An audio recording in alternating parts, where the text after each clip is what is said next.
What it do, flight crew? FTC. Flight team, stand up!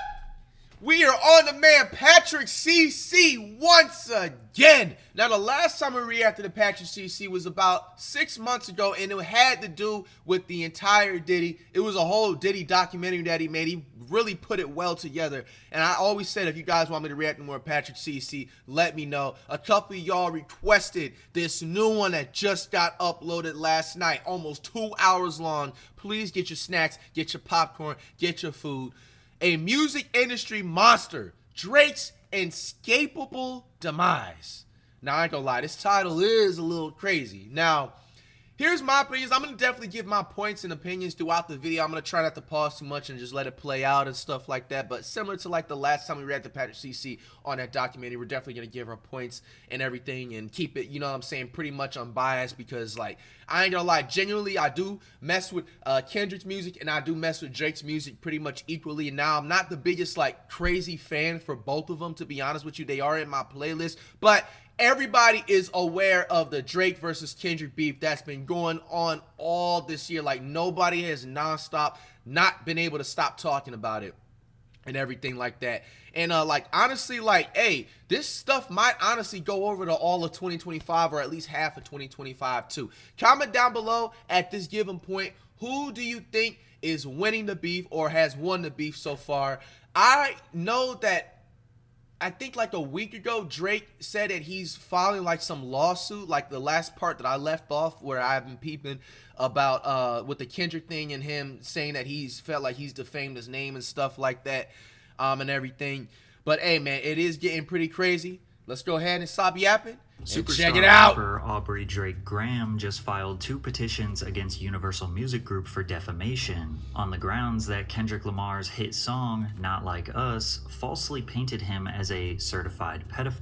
Additionally, Drake alleges that Universal and Spotify used bots to artificially inflate the stream counts and sales numbers of Not Like Us, as well as illegally paying for the song to be played and promoted all around the world, again as an act of a smear campaign. And while 99% of people think Drake is just acting like a crybaby sore loser of a rap beef, that is just a tiny part of the bigger picture. Kendrick is likely just a small pawn in what really is Drake versus the most powerful people in the music industry. Most people are not willing to address the real corruption and chaos because it's easier and funnier to just treat it like 2 petty rappers writing poems about each other. But make no mistake, Drake is not a victim. This attack was a long time coming, and likely a response to his 15-year-long calculated measures to obtain power and control over his peers. And while Drake is currently trying to dismantle the corrupt music industry, there is no doubt he participated in and benefited from the corruption for years. And because of his recent efforts, he may have finally crossed a line that he cannot retreat from. Drake is putting his entire career and potentially his life on the line,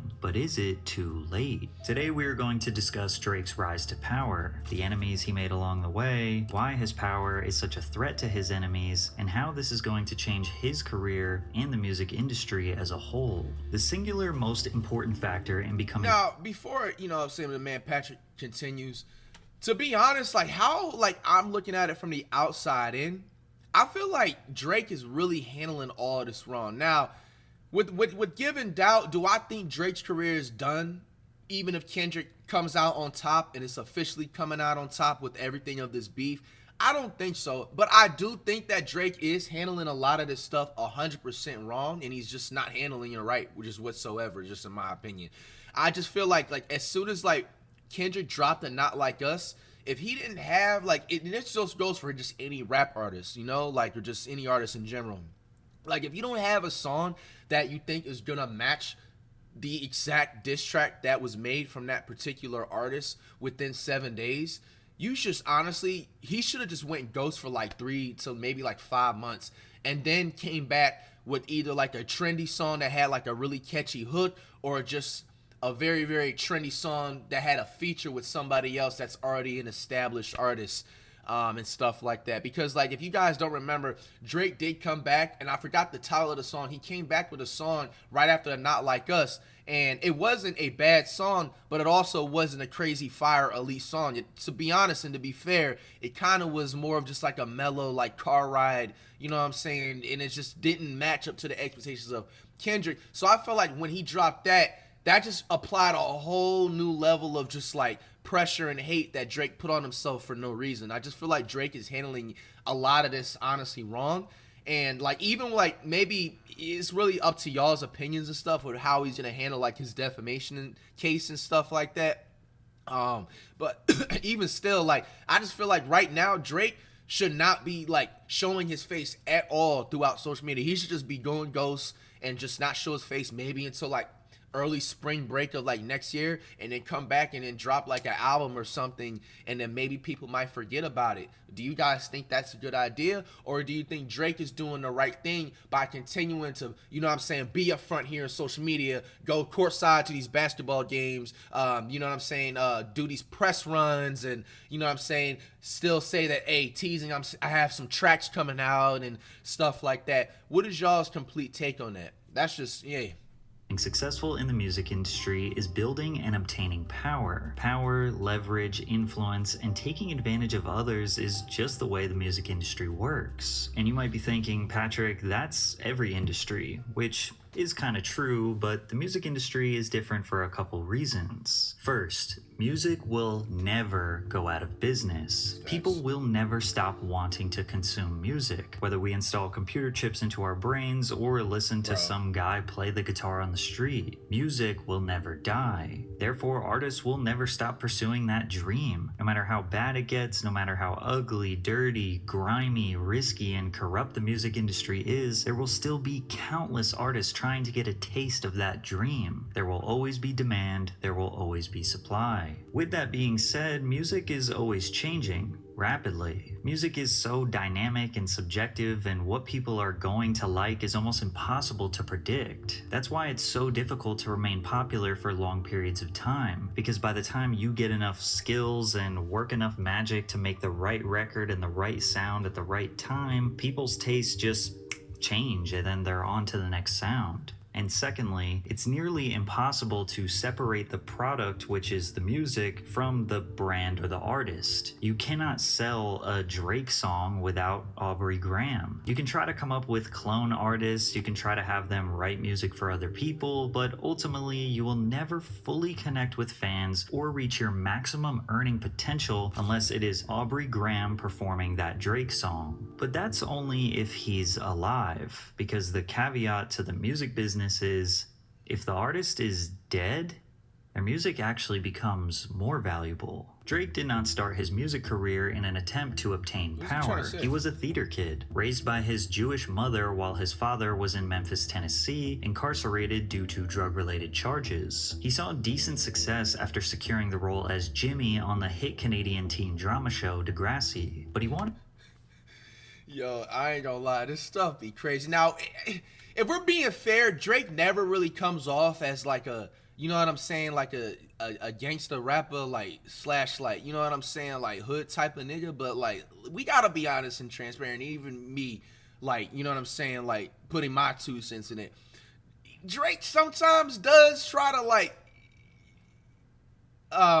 what's that vocab word? Portray. He does sometimes try to portray, you know what I'm saying, a little bit, like, he gets his feet wet a little bit, but just kind of gets it right out of trying to portray like that, you know what I'm saying, that the hood image sometimes, and that's just my opinion. But that's actually kind of funny though. Man, that's crazy, bro. I never seen this. Anybody seen any of these episodes back then? To be a rapper. He was a fan of the culture and simply wanted to make his mark on it. Drake once famously rapped, "I'm a J Prince investment." That's because J Prince was a drug kingpin out of Houston, Texas in the 80s. In efforts to make his business more legitimate, he started a record label, signing iconic rap groups like the Ghetto Boys and UGK. J Prince's son, J Prince Jr., discovered Drake on MySpace. They took a risk on the light-skinned Canadian boy and introduced him to Lil Wayne and Birdman. Birdman. With the cosign of the biggest rapper in the game, Wayne fans immediately took a liking to Drake. Within 3 years, he topped the charts via collaborations with Wayne, Kanye West, Jay-Z, and Eminem. Drake was the fastest rising young superstar in hip-hop, but in 2010, Drake realized his throne was vulnerable, and he made a crucial mistake that he would never make again. And I don't want you to make the mistake of buying tickets anywhere else but SeatGeek. Basketball is today's entertainment. Ren is going to code in music no matter how hot you are, as this offer is only available for a limited time. In music, no matter how hot you are, there is always someone on the come up who is hungrier and has a fresher sound. And in 2010, that was The Weeknd. Drake and The Weeknd are from the same city, Toronto, Canada. In 2010, Drake caught a wind of The Weeknd. I don't know why, bro. I've always thought The Weeknd was from Florida this whole time. Or am I confusing with another band? Group or hip hop or artist group, you know, they're just not single Wicked Games. He tweeted the song's lyrics and promoted it on his blog, where he posted the single and a download link. But this wasn't really a new practice for Drake. He was constantly using his platform to show love to new talent. He also showed love to a young A$AP Rocky. The only person that put on for me when I ain't have nobody was Drake. I'm talking about Drake was the first person to put on, like, before anybody. He didn't want to sign me. He didn't want to. It was just like, yo, that's raw talent, yo. Like, you gotta shine, yo. I'm gonna see to it. I forever owe Drake. Drake has an amazing ear and eye for talent. He probably knew about your favorite artist before you did. But with The Weeknd, he took things a step further. Drake had The Weeknd perform at OVO Fest, which was his headlining festival thrown by his October's Very Own Sound record label. From there, Drake would be featured on The Weeknd's mixtape Thursday on the track The Zone. Drake took The Weeknd under his wing and spent a considerable amount of effort pushing his imprint, XO. He mentioned OVO and XO so much that people already thought it was some sort of business partnership. And that's because Drake knew The Weeknd was a superstar in the making. He even thought The Weeknd could be bigger than him. I was waiting to see the next individual that would make history, that could potentially span far beyond mine. And I feel like that person is on the other end of this phone with me. He goes by the name of The Weeknd. Please. Wait, The Weeknd is only one person? City, man, please. But Drake wasn't necessarily being altruistic and trying to just show the fans how great The Weeknd was. He also wanted Abel to help write songs for him on his upcoming album, Take Care. Take Care dropped in November of 2011 and sold 631,000 copies in the first week. And is considered by many to be a classic album. Perhaps Drake. That's goals, bro. Hey, man, can you imagine Flight selling 700K copies, bro, first week? Holy. His best body of work. The Weeknd was featured on Crew Love, which is easily one of the highlights of the album, but Abel also received writing credits on Shot For Me, The Ride, Practice, and Cameras. The crazy part is The Weeknd was still independent at this point. Drake essentially made The Weeknd the most highly sought after artist in the game, and every record label was trying to sign him. But it's clear that Drake didn't really know if he was going to sign The Weeknd to OVO Sound, or if maybe they would start some sort of joint venture. The team's coming together. We got, like, 40 doing really well. We got, like, new additions. Like, we just sort of have this affiliation with The Weeknd. It's really great. He's on the album a bunch. It's safe to assume that since Drake helped him jumpstart his career, that The Weeknd would stay loyal to him. Drake stayed loyal to Lil Wayne and Birdman, so maybe he figured The Weeknd would do the same. But he didn't. The Weeknd signed with Republic Records in a joint venture with his own label XO in 2012. And the day that the news broke, Drake tweeted, "You won't get away with just a thank you. You owe me a favor." Perhaps The Weeknd didn't like the feeling of giving up half of his material to boost the success of an already popular man. We know this based on his 2013 interview with Complex, where he said that his album, House of Balloons, had way more songs before he gave them to Drake. He described one night in the studio recording The Ride, "I had sung this melody. It wasn't a hook, just an unfinished lyric. And Drake liked it so much he was like, I need to have this, man. I know I've already taken Shot For Me and Crew Love and this and that, and me, I was hungry at that time. I was like, dude, take anything." At that point, I was like, hell yeah. By signing to Republic, The Weeknd chose himself over Drake, which is selfish, but in the music industry, you have to be selfish. Signing to Drake could have resulted in him always living in Drake's shadow. And even though Drake gave The Weeknd a massive platform... This is an unpopular opinion. That's how I've always felt myself too. And that's why, like, even like with this music stuff and myself on my like lane, bro, you'll never see me signed to like no label, like no person. Like I don't give a fuck what situation it is. And like just free game to any like upcoming artists out there, bro. Like I just feel like maybe if it's the right situation for you and it's not like some like slave 7-year deal, you know what I'm saying, where you get like one chain or some stuff like that. Like, as long as it's not like that, maybe it might fit you. But I just feel like most of the people that, like, if you sign to, like, an artist, it's like you're only going to reach a certain cap point.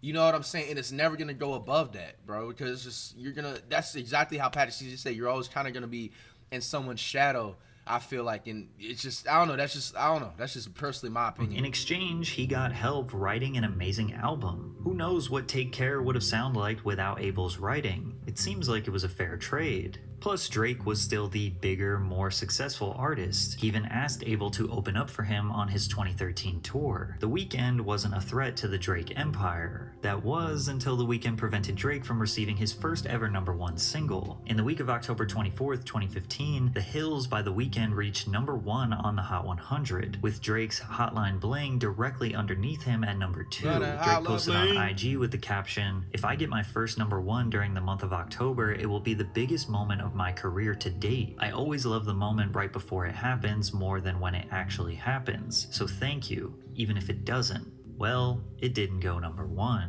The Hills stayed there for 6 consecutive weeks. Drake realized right then and there he made a huge mistake. He essentially just gave all of the resources to another artist who could put him out of business. Ego aside, that's actually just a dumb business model. It's good for the art, it's good for the culture to uplift and help another artist, but it's bad for business if you do not have a contractual tie to them. And Drake made sure he would never make that mistake again. From now on, Drake would be extra careful of who he promotes to his fan base, unless they were signed to OVO Sound. But many suspect that he took it a step further and purposely held back his own OVO signees. They suspect that Drake only acquired these artists so that they could write music for Drake and essentially give their best material to him. This is what people commonly refer to as the OVO sweatshop. And when you look at the entire roster, there isn't one artist that outshines Drake. Most of them you probably never heard of, but was that intentional?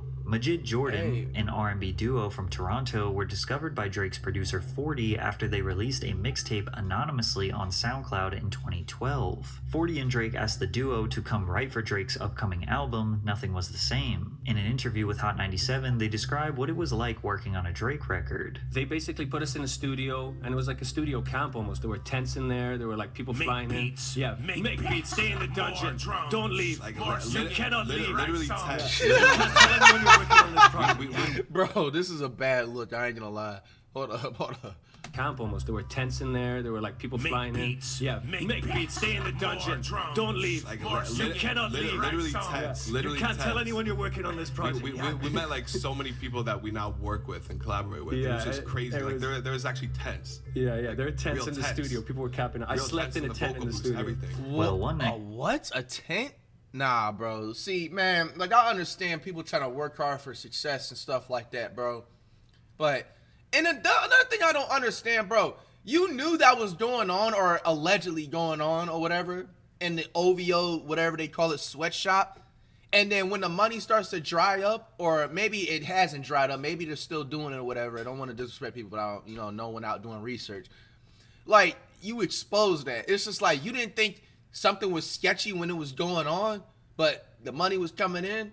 It's just, I don't know. It's just, During these sessions, they recorded a demo for what is now Hold On We're Going Home, which was the most successful single on Drake's album. Majid not only produced the beat, but they wrote the lyrics and also performed on the bridge, and as a result, they were credited as collaborators on the record. However, their career started at its peak, and they have never replicated that level of success, well, at least for their personal brand. They continue to help write hits for Drake such as Feel No Ways and For Free, but nothing they ever released under their own brand came close to matching the success of a song that they wrote for Drake. Then again, that doesn't mean that they are unsuccessful. Just taking a quick look at their stream counts from various projects and singles, they pretty easily secure well over 10 million streams per song. And Drake has featured on their projects multiple times over the years. Maybe the R&B duo just don't have the star power to become a household name. Maybe the OVO label tried to market them further, but just couldn't elevate their brand beyond a certain point. But 7 million monthly listeners after a decade-long music career is still undeniably successful. PartyNextDoor is easily the biggest artist on OVO sound, yet many suspect his career has always been in Drake's shadow. Party is another Toronto native who was signed to OVO sound in 2013. He remained basically anonymous, not doing any interviews or press for the first 2 years of his career. OVO sound manager Oliver L. Khatib described Party in 2015 saying, "He's the rare breed that writes, produces, engineers, performs, sings, all in one artist. He's pulling all of the strings. He's doing everything, so you hear his final production exactly the way he envisions it." During these anonymous years, he dropped his self-titled EP, which featured Drake, as well as his debut album, which also featured Drake, as well as spending a considerable amount of time writing for Drake's albums. But Party's success was not dependent on Aubrey. His most streamed song to date, Break from Toronto, is a solo song released on that 2013 EP. Party's music was strong enough to stand on its own. Additionally, Rihanna was the one who had the biggest hits with Party's writing. He wrote Wild Thoughts by Rihanna, When I'm with you, all I get is wild thoughts. Sex with Me by Rihanna,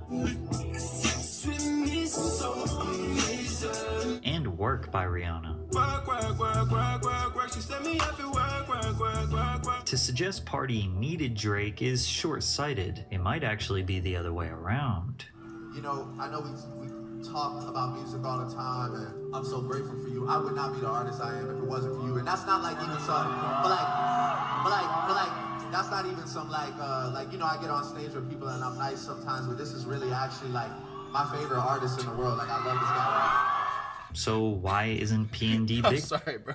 Some things Drake be doing is just so hilarious, bro. It's just, I don't know. It's just, I don't know if it's the delivery or just like the body language, bro. It just be make me laugh. Bigger than Drake. Well, maybe he didn't want to be. I would never call myself mysterious. The word I use is private, P&D says. I'm not hiding from pictures. When you see me, I'll say what's up. I just don't want to live in this fantasy where I act like everybody cares, and then I look like a jackass with someone filming me in the airport. A lot of people don't realize how much of a dream job being a top songwriter is. You get to make close to the same amount of money as the superstars, but can still have the comfortability and relative privacy of a regular citizen. Okay, you may not be able to have the shows and the merchandise, but you get what I'm saying. Typically, the only thing songwriters struggle with is ego. Party has expressed over the years some slight frustrations with living in Drake's shadow. He says the tracks on 2 earlier albums were to prove a point, that I'm here. I could be here. I'm not Drake's sidekick. People use quotes like this to draw conclusions that Drake was manipulating and pulling strings to just keep PartyNextDoor at bay. They're convinced that right when it seemed like P&D was gaining an advantage over him, Drake called some shots to slow his growth. But we have no way of proving that. Poetically, something about Drake changed after his 2013 album. Nothing was the same. Up until this point, he was perceived as the Canadian nice guy who makes dancey songs that the girls like. He was soft-spoken, humble, and kind. Perhaps it was because of all the gangster rap music he was listening to. So you want to know? Yeah, what are you into? What are you listening to? What are you feeling? I've been really inspired by Yo, Patrick, bro. That was the most sarcastic statement. like some real just gutter hood music, like I just enjoy listening that. to like Lil Reese Savage mixtape, listen to Lil Herb, Lil Bibby, Fergie. You know, I'm proud of Ferg, ASAP Ferg. He's been killing it. Or maybe he had a slight chip on his shoulder after Kendrick Lamar infamously called him out among other rappers on a song called Control. After name-dropping Drake, Kendrick rapped, Kendrick already called him out back then? "I love for you So all, this beef has been going on for years on years with him. but I'm trying to murder you. I'm trying to make sure your core fans never heard of you. They don't want to hear not one more noun or verb from you." This song is arguably the Patrick skipped over 3 of the N-words. Good job, Patrick. origin of the infamous Kendrick Lamar vs. Drake saga that would go down 10 years later. That's Before actually crazy. Kendrick's deep seething hatred for Drake, he called him and many other rappers out in the spirit of keeping competitive hip-hop battle rap alive. But Drake did not respond. So is it a reach that, like, if now looking at that timeline, has Kendrick been writing like Not Like Us for like the last like 10 years? Or he was cooking up a dish, or he could have wrote Not Like Us without the beat, like acapella type ish, and then he found the right beat that fit his delivery and flow and then put it together. Now that's actually kind of scary. You know what I'm saying? Somebody that hasn't liked you for 10 years. And I don't know if they like, if anybody can let me know in the comments, like in those 10-year interval timeline, was like Kendrick and Drake seen together like cool or what it looks like in public view? Because if that actually was the case too, that's actually scary, man. On via song at the time, it seems like he didn't take the diss as a truly competitive rap beef. He actually felt like Kendrick was a phony. After Kendrick's thing, you wouldn't, I noticed you didn't really get into that too much, so. I just like, I don't know, it just wasn't real to me. It's like, I saw him after that, and it was just like, love. So it's like, was that real, or was that just like for the people? You know what I mean? I think it's a sparring kind of sport. Yeah, but you know, Ooh. This is my first time hearing about this. That's actually kind of crazy. Because, like, if you really want to be fair, I mean, at the end of the day, like, it's not like also they wasn't buddy-buddy. It's not like he didn't, like, grew up with them, you know what I'm saying, like, elementary school type stuff. He kind of had, like, a cordial type of, like, friendship, relationship /ish, you know, over the years. But we're like, what is in my eye, bro? Same time, it's like, you know, then let it be real then, you know. I mean, because those were harsh words, right? So it's like, don't just, you can't just say that and then see me and be like, yeah, man, what's up? Pretending like nothing ever happened. Like, that's not real. That's not, to me, that's not like the nature of battling. I mean, there's passion behind it. There's anger behind it, you know. And I personally enjoy making like great music and bodies of work over like being the talk of Twitter for like 5 days, you know. Over, but you seem just now a little irritated by it. No? Really? Yeah, just by even saying that it was little harsh words, it seemed like maybe it irritated you for a second. Is that wrong? Bro, No, see, this is just like, another thing, bro. Like, you don't really be seeing me do like any type of interviews and just stay like that, bro. Like, you see how she's just trying to like instigate shit? Like, bro, like, you seem like you're just trying to be a little bit irritated and upset. It's like y'all want to see, like, you know what I'm saying? People just like just battle it out and ends in violence and stuff. Like coming from that, I'm gonna edit this out, everybody. I got a so fresh, so clean Whole Foods order. You know what I'm saying? Healthy reacts in this bit. Don't worry about it. Editor on the planet.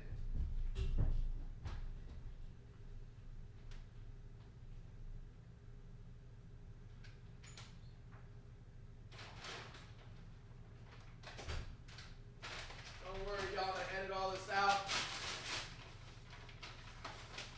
You guys know me.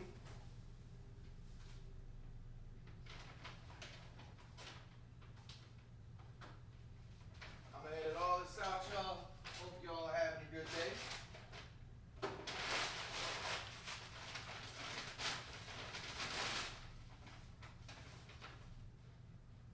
Oh man, nothing like some groceries, huh?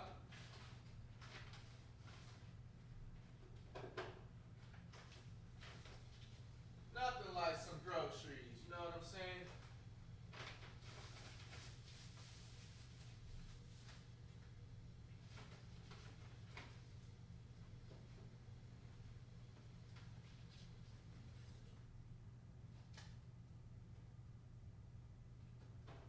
Everything will be edited out, y'all, once again. You have nothing to worry about. I'm coming up the stairs.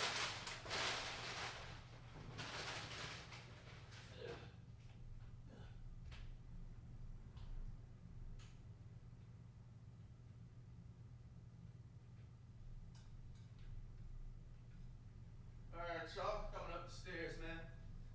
Y'all don't have to worry about nothing. Best editor on the planet. I appreciate y'all, man. You know what I'm saying? Just doing the light equipment check right quick. Make sure everything good. We good, man. Let's get it.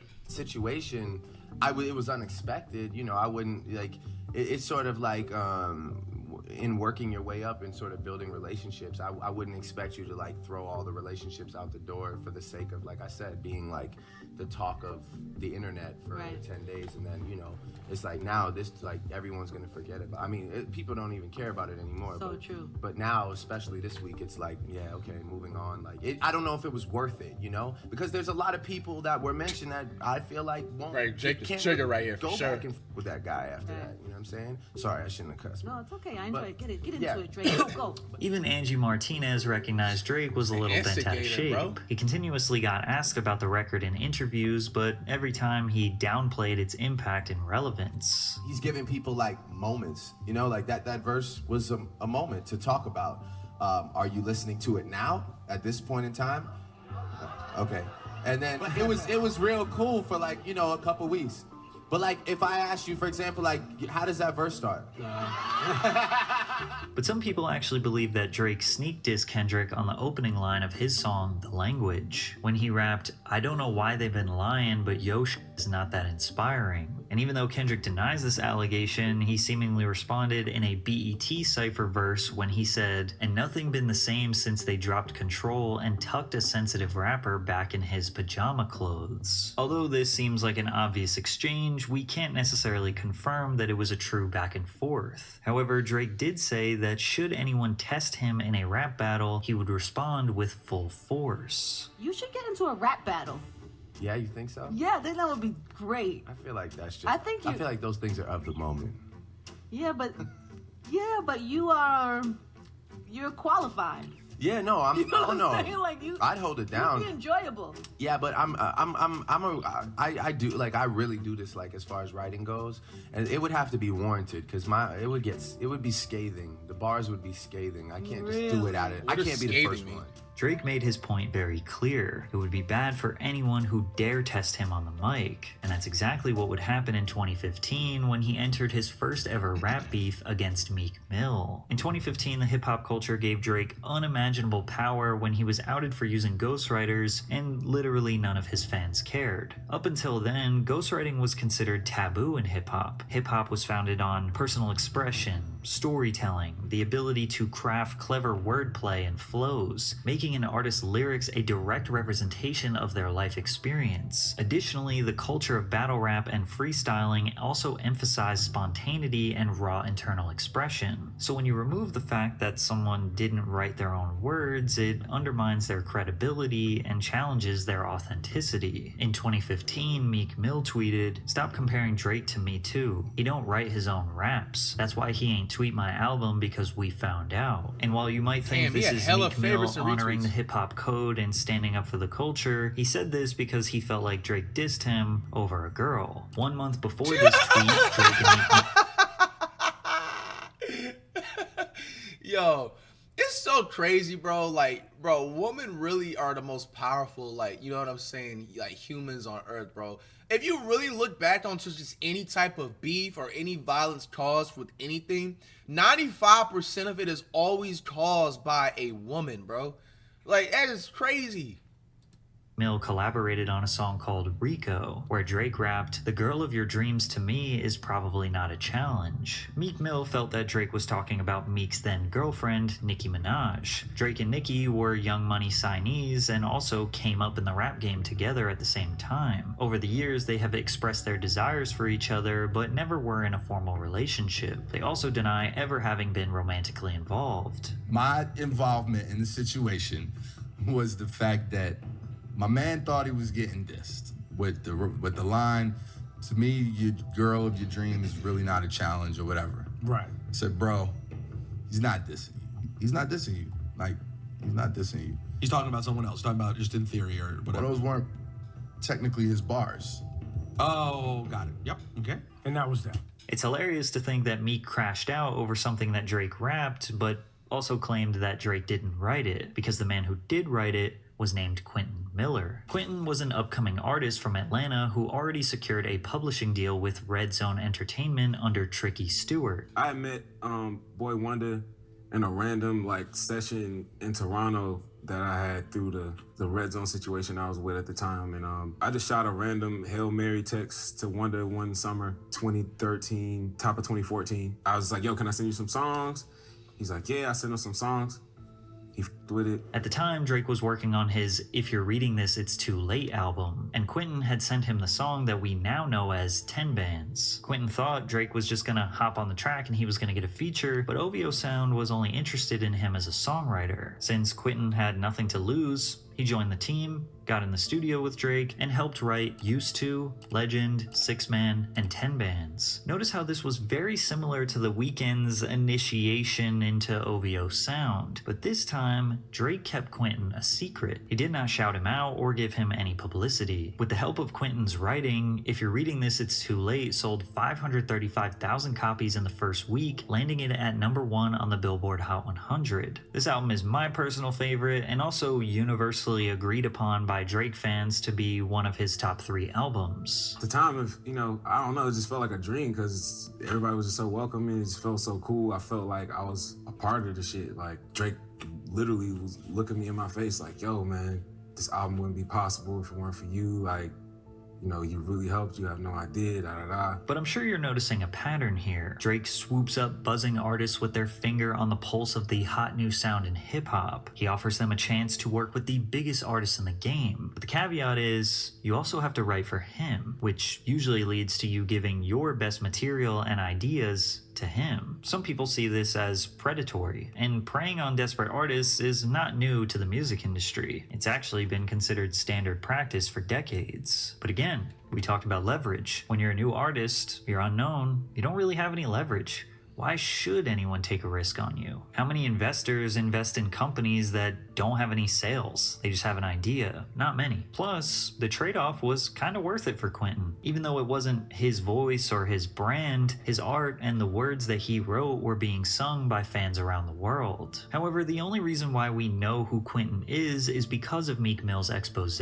Quentin's reference tracks got leaked to Funkmaster Flex of Hot 97, who decided to play them on New York radio. Oh, money, new women, gotta keep it balanced. The girl of your dreams to me is probably not a challenge. Fans were stunned to hear Drake take lyrics bar for bar from some random guy they never heard of. When I get it, nigga, recipe. I can tell you how it happened. I can tell you about no safe house nights out in Calabasas. I can tell you not a rapper. But many people wonder how Quentin's reference tracks got leaked in the first place. Well, perhaps it was DJ Drama, who was also upset at Drake over a girl. Specifically, DJ Drama's ex-wife, Summer P. Walker. So now, Drama, Drake smashed your girl. Jesus. That man turned hella red. Well, which other way am I supposed to say it? Drake had sexual relations with a girl that was affiliated with you. Drake seemingly took shots at DJ Drama on his 2015 hit For Free, where he rapped, "Last year I had drama, girl, not right now." And on the track I'm the Plug, he rapped, "And it really ain't no thing, I got Summer P in this thing." Summer P. Walker fired out multiple tweets towards Drama over their personal manners, but in one of them she wrote, "Or how you told me that you gave Meek Drake's reference tracks to make him feel better about Quentin not wanting to work with him." This tweet was seemingly the last piece of the puzzle because Meek Mill found out about Quentin writing for Drake through DJ Drama, who discovered Quentin while looking for a ghostwriter for Meek Mill. I was approached by, it was never direct. It was always through like Drama or Canon. And they were like, yo, Meek wants you to write for him or whatever. And I was just like, nah, he asked me the first time.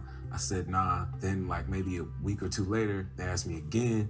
I said, nah, at this point, Drama was very upset. He was really upset about me saying no. This puts into question the origins of the beef in the first place. Did Meek care about the culture? Did he care about the authenticity of Drake's hip-hop presence? Or was he merely jealous over a girl and the fact that a songwriter wanted to work with Drake instead of him? Regardless, Meek exposing Drake was the first time that anyone had ever tested his authenticity in hip-hop. Drake had been using writers for years, but it was mostly on pop and R&B ballads, so that's kind of par for the course. But like we said before, this is a huge issue in hip-hop. So to hear Drake rap about being a legend, doing drills, and flexing his big dog status knowing those weren't even his words had people questioning him. Drake felt like he needed to clap back and prove to the world that he could actually write his raps. He responded with a song Charged Up, and before Meek could even respond to that, he dropped another diss track called Back to Back, which absolutely exploded in popularity. That was crazy. Most notably for the line, "Is that a world tour or your girls tour?" where he basically accused Meek of riding the coattails of Nicki Minaj, who many at the time felt like she was too good for him. Back to Back went double platinum and was the first diss track in history to be nominated for a Grammy. It was a hit. Even though hip-hop enthusiasts didn't like that Drake was using writers, they recognized that he did win the beef against Meek Mill. Even Kendrick Lamar liked the song. In Kendrick's 2024 diss track aimed at Drake called Euphoria, he rapped, "Back to Back? I like that record. Back to Back track gave Drake an immense amount of power because it proved that his fans and the greater hip-hop culture didn't care about rappers using songwriters. You know, I've really made my peace. I have no embarrassment when it comes to what I did on that album. You know, I mean, I worked with somebody,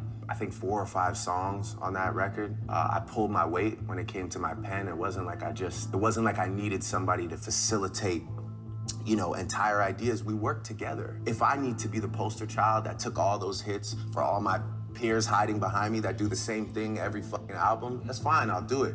You know, because there's a lot of people that link up with other people and make records that you guys love. That's kind of how music is a collaborative thing, you know? And I understand in rap, we conduct ourselves, and I still associate myself in that community, we conduct ourselves by a few different rules. We tweak the rules a little bit in the sense that... If it's a look, it's okay. Yeah, it's like, you know, there's things like that, you know, but, you know, with that being said, like, you know, anybody that knows me knows that my strongest talent is writing. That is my strongest talent. I'm not a great singer. I'm a good performer. I've grown into a great performer. But my greatest talent is writing, you know, and that's why people ask me to write songs for them. That's why people like to get in the room and write with me. There is no arguing against the fact that Drake is a proficient songwriter himself. I mean, even if he's just getting ideas from other people or what they call in the industry as starters, he still knows what to change and what words to say and how to structure the song in its entirety for it to become a hit. But to suggest he needs other people to write his songs is just false, as he has countless hit songs that were written entirely by himself. But from a business perspective, there is no doubt that building a coalition of fantastic writers will make your life easier, which is why literally every artist in every other genre in the music industry does it. I have even participated in writing sessions with artists that I documented on YouTube, and 9 times out of 10, it is easier and just more enjoyable to collaborate on music with other people. And most of the time, fans don't care about how the song was made. They either connect with it or they don't. Drake also makes a great point that his peers use writers, yet he is the one catching flack for it. One rapper that is notorious for using songwriters is Kanye West. Drake has even written a handful of songs for Ye, but you never hear anyone questioning his lyrical ability or his authenticity as it pertains to music. And if you still don't buy into that, listen to Ye explain it. I'll be having like 12 writers in the studio that don't add up to Drake. God's version would be like, oh, Drake just said. That's why I was interested when he heard 30 Hours, because Drake wrote that for me. I sent him like, boom, here I got like this many ideas. Like the line I had, like, I was nervous to do Victoria's Secret show until I pictured everybody with no clothes. And I sent it to Drake, and Drake took it and barred it out and wrote the whole rap. You understand like how much easier my life would be if Drake would just like write my raps for me? You know what I'm saying? I'm sure everyone wished they had that luxury, but But Joe Budden, retired rapper turned podcast host, claims that Drake is just different. He needs to abide by different rules. Yeah, but Drake's was a little telling. It wasn't on the same level of Milli Vanilli. Drake was on an easy 7-year run of not a whack verse at one point. That's true. He was the first one to he was talking ultra slick. I'm about to sound like it's me featuring me. You niggas need me, like, whoa. Yeah. Like, so we can't hear a ref track then. I guess it was the shock to it. Or it's tough. A lot of people felt that Drake needed to abide by different rules and standards, but they don't seem to have them clearly defined. And although it seems like I'm beating a dead horse here, it's really important to know that this is quite literally the origin of what would become the slow unraveling of Drake's career. It all started with this ghostwriter stuff. Literally every single modern rapper has used songwriters at some point, and most people understood this, which is why nobody outside of Drake's haters really cared about the ghostwriter revelations. Nothing Meek Mill did really lowered Drake's authenticity, status, or value. It arguably just made him more popular. It's no surprise that all this beef started over a girl when Drake has built a reputation for taunting other rappers over women. The perfect example of this was when he got into a physical altercation with Chris Brown over Rihanna. Rihanna became close to Drizzy after their collaboration on Take Care. At this point, Chris and Drake had been cordial for several years, having performed and recorded music together in early 2010. Around that time, rumors began circulating that Drake and Rihanna were dating. which Drake denied. Chris and Drake continued to be seen together, publicly attending basketball games and nightclub events. Drake later remixed Chris's hit single, Deuces, while Chris jumped on the Marvin's Room remix. In June of 2012, both men found themselves at a nightclub called Whip in New York City. Chris and his entourage arrived at the club first. Drake and his entourage entered sometime later, and immediately there was a shift in the vibe of the room. Apparently, Drake sent a bottle over to Chris's section that had an extremely bold statement on it. Imagine how bold Drake was when Drake sends a bottle over there and with a note that says, "I'm the love of your life." He did that? That was What? the note. And right then, beef starts. Bro, hey, no, I'm not gonna lie to you, bro. Like, I'm always the biggest advocate of never crash out over like a female, bro. But bro, at that given point, bro, like, yo, it's crazy because a lot of people, I feel like over the years have always tried to make like Chris Brown seem like they're just the biggest villain and just like he's just always trying to like be involved in drama, bro. That is warranted for a fact, man. Bro, like, that's like damn near on some like, am I tripping? That's damn near on like some mafia shit that what Drake just did. Like, imagine you in the club, you and your homeboys, all right? And there's rumors around that your homeboy is going around, you know what I'm saying, like dating, you know what I'm saying, your chick that you've been messing with for like the last 2 or 3 years on some stuff. And you know what I'm saying? And y'all seen at the club together. And you gotta know and understand like how these like club and bottles and sex work. Even though I haven't been in like the clubs and stuff since like before pandemic 2019, I just know how it usually goes. Like if you want to get bottle service, you can like literally be like, hey, I'm gonna send this off, I'm gonna, you know what I'm saying, surprise this like section right here. You gotta like picture that. Like Drake literally called somebody from bottle service, right? Had a conversation with the person from bottle service and was just like, I want you to write this specific thing down. And I guarantee the person in the bottle service was like, wait, come again? You want me to write this? Like, and then sent it to Chris Brown. Like, come on, bro. You asking for it at that given point. Like, you asking for it. Like, and I'm surprised that Chris Brown didn't just run up on him throughout that night. Like, right then and there. Yo, this is my first time hearing about this. Note, witnesses told TMZ members of both entourages rushed in and began shoving each other, causing a fight to break out and bottles being used as weapons. Nah, and you know what is crazy about it though? Like all that, it's a different story between like if it's just Chris Brown and then Drake trying to scrap it out right then in the club, and then now you got like entourages being involved. Like they're all ready to crash out like over another woman that, you know what I'm saying, they never even like got a hug from. That's where that's what I was talking to you guys about in the beginning of the video, where like, you know, women really have so much power like in the universe. Like it's Drake crazy. Was seemingly able to flex his power over other rappers. I guarantee you, if Drake sent like something to Chris Brown's section saying, oh, I made more money than you like the last 3 months, Chris Brown would have just laughed it out and be like, I touched 3.3 million, but you know, you touched 5.5 million, I guess. But when it comes to another girl, oh yeah, warranted crash out. It's crazy. He even did it to Lil Wayne, the man who basically made I remember hearing about that in one of the diss tracks or something that Kendrick wrote, or you know what I'm saying, dropped back earlier in the year. His music career. In Kendrick's Not Like Us, he rapped, effed on Wayne girl while he was in jail. That's conniving. Then get his face tatted like a bitch apologizing. Wayne published a book about his 8-month stint in prison called Gone Till November, a journal of Rikers Island. In the book, he wrote, I'm used to arguing with my girl daily, but finding out that she effed Drake was the absolute worst thing I could have found out. When Drizzy came to see me, he was like, yeah, it's true. Don't F with her like that, cause I did F her. In the book, there's a part in the book where you say that he came in and told you that he had smashed one of your girls. Oh, yeah. I wasn't worried about that. I mean, you know, I was just, you know, that's just how life goes when you locked up. Damn.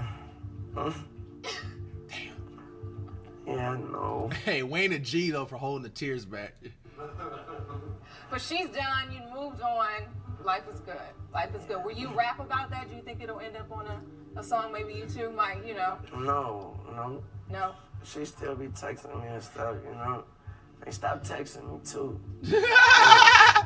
Because it still hurt. Drake also took some shots at Rick Ross after Ross sided with Meek Mill in the beef. He rapped in his track Weston Road Flows, yeah, I brought your wifey out to St. Martin. She violated. I sent her back where it all started. Drake allegedly took Rick Ross's ex-fiancée, Lyra Galore, on a vacation after their breakup. This picture she posted kissing Drake on the cheek with the caption, "I love you," just added salt to the wound. Now, most people look at Drake's actions as spineless, but others shift the blame on the women. If they're willing to have relationships with multiple rappers, then maybe that's a reflection of their own lack of loyalty. Bro, like, and not to just be messed up, bro, you gotta, like, man, when you in, like, the entertainment industry, bro, like, that's why, like, you're never gonna see me, like, if I happen to ever get in a relationship again, it'll never be public whatsoever, bro. It's just, like, I feel like it's just a perfect time to just, like, have just girls in the rotation, and that's it, bro, because, like, especially in this craft, bro, entertainment, sports side, like, bro, all these women, bro, like, they're all, like, you know what I'm saying, just, like, recycled,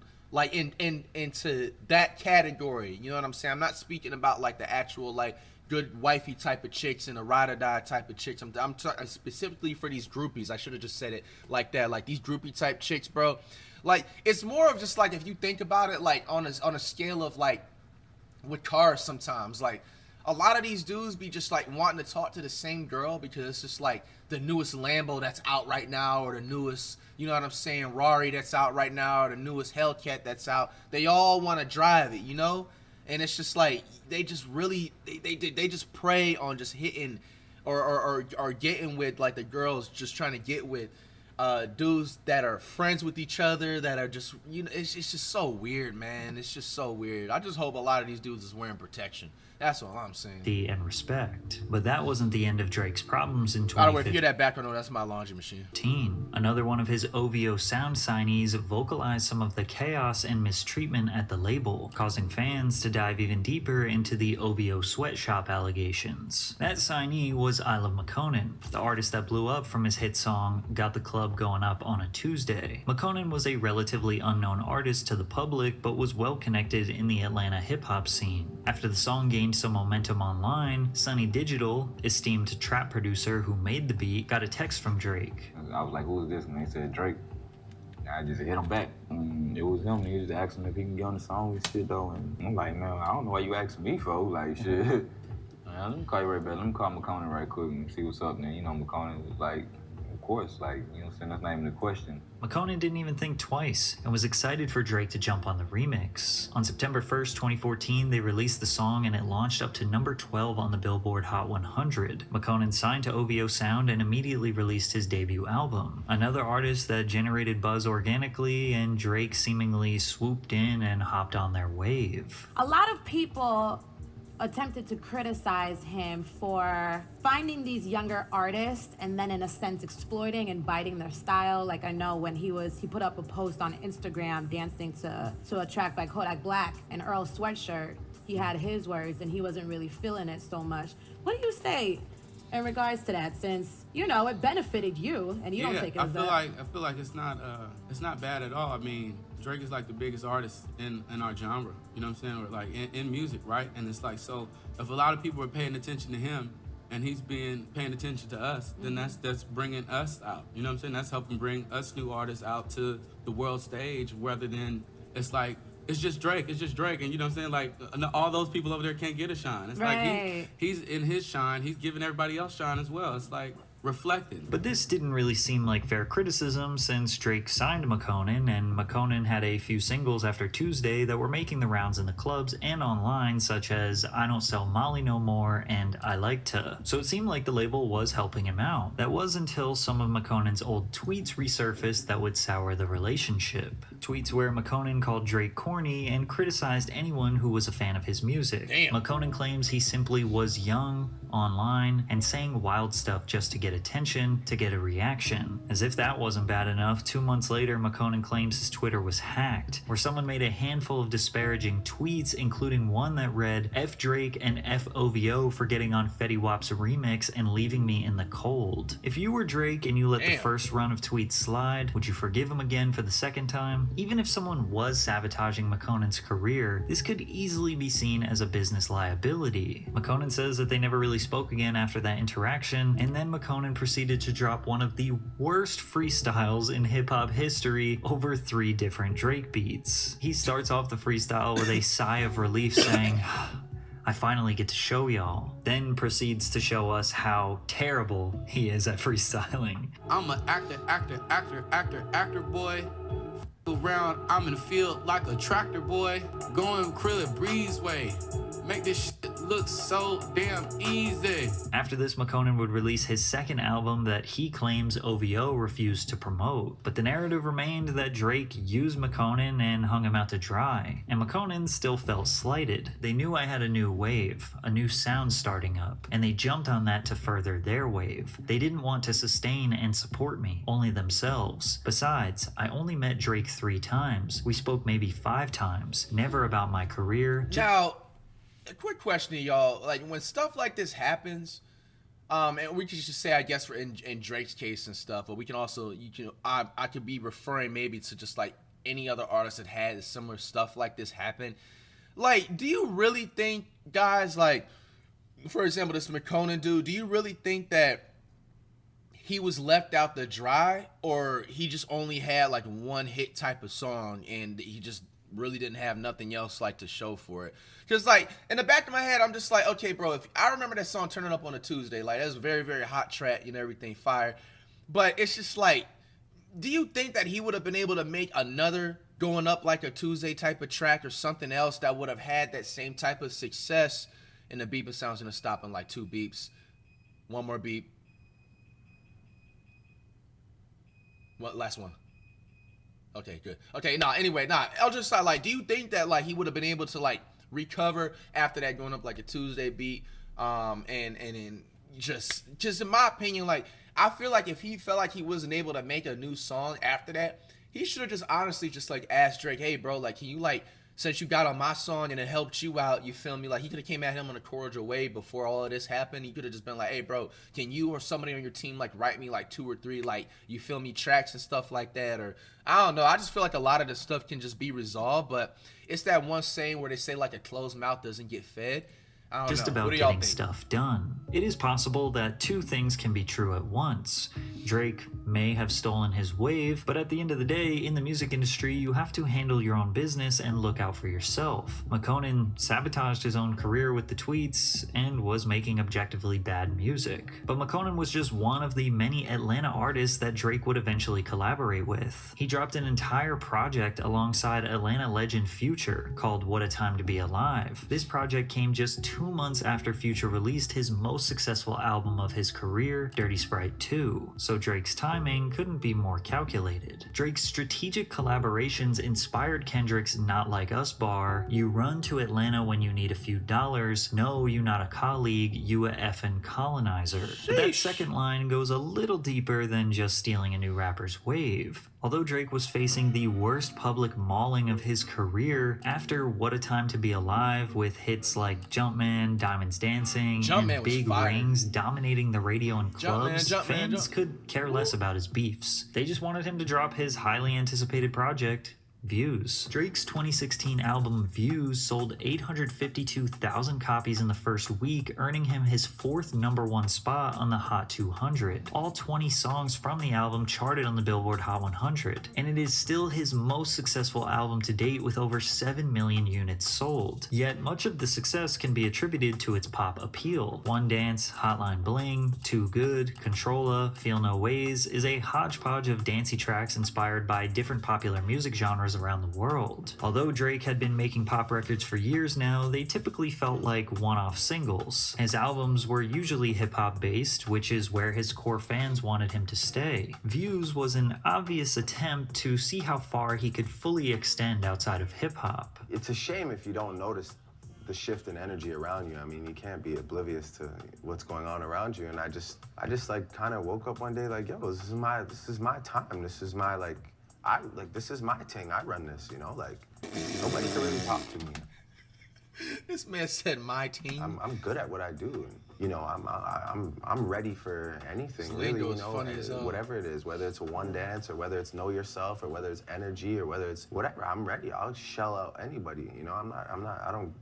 There was just a point where I was just like, yo, I don't give a fuck. I'm ready to take on anything. Now, music. Hey, I mean, to be fair, like that's what this goes with just any craft you just do in life. Like, if you, like, let's say you want to be in the NFL, bro, you have to say that you are the, whatever position you play, quarterback, running back, you have to say that you're going to be the #1 running back, quarterback, receiver to ever step up on the field, turf, whatever. You know, and it's just like self-confidence. And if you don't have that type of mentality, and you have a mentality like, oh, I just want to make it, but I don't know if I want to, you know what I'm saying, finish in the top 25 or just be remembered or something like that, but you're never going to go far, bro. Like, that's why, like, with me, like, with anything, bro, like, I don't ever hesitate to say that I'm the best at this and that, and just, like, just confidence-wise, because it's also a thing called manifestation, like, on top of that, too, bro. Like, if you manifest that, like, even when, like, it wasn't a joke, but it was more like some true stuff that I had said in the beginning of this video, where I was just like, bro, can you imagine, like, Flight selling, like, 700,000 copies one day? Like, I actually genuinely think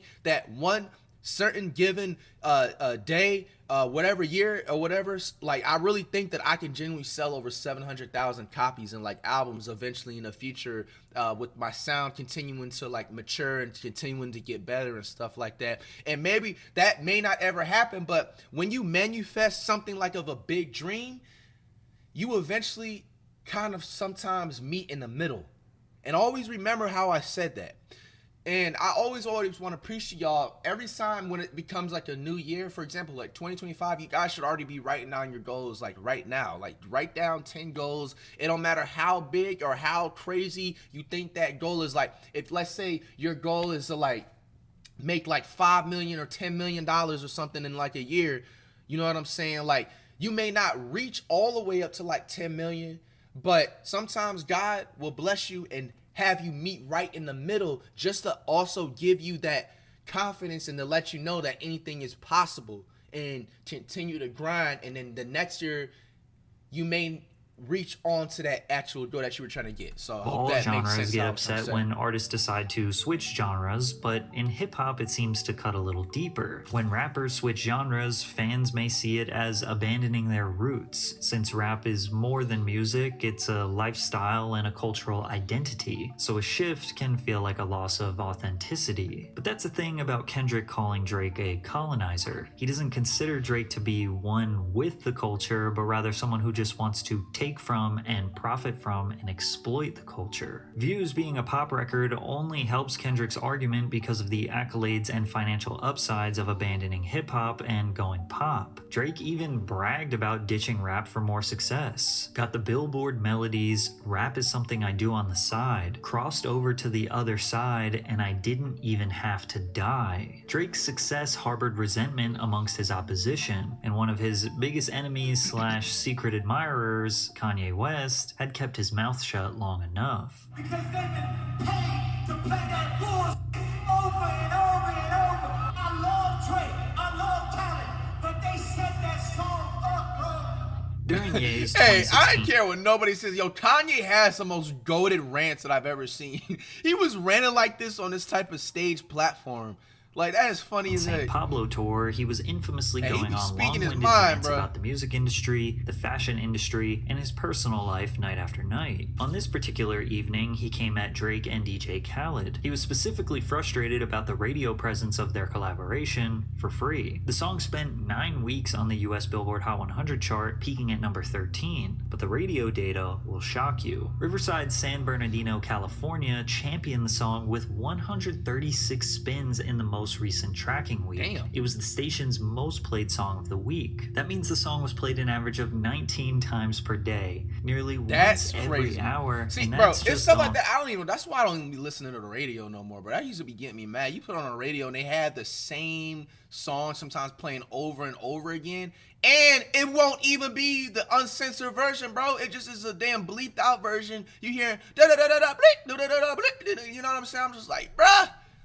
One station in the USA. Ye was seemingly hinting that there was some sort of payola or pay for play going on, since he said they had set the song up. Which is ironic, since this is the exact thing that Drake is accusing Kendrick of doing today. However, Ye didn't provide any substantial proof of this, and this jab at Drake was just one quick mention of a 17-minute rant. Ye was also hospitalized after this evening due to exhaustion. Although we are used to this behavior from Ye now, at the time, everyone just called him crazy and shrugged it off. Drake responded to the criticism in an interview with DJ Semtex, where he admits he was kinda confused. I don't know, I think everybody has their own little things going on, you know. I'm not really sure what he's referring to half the time, you know, because I went from being like working on a project with him to him sort of like publicly on me and DJ Khaled for being on the radio too much, you know. Yeah, I'm not really sure, like, you know, everybody's got their own thing going on. You know, again, me when I mean, sometimes too, you also gotta put into realization,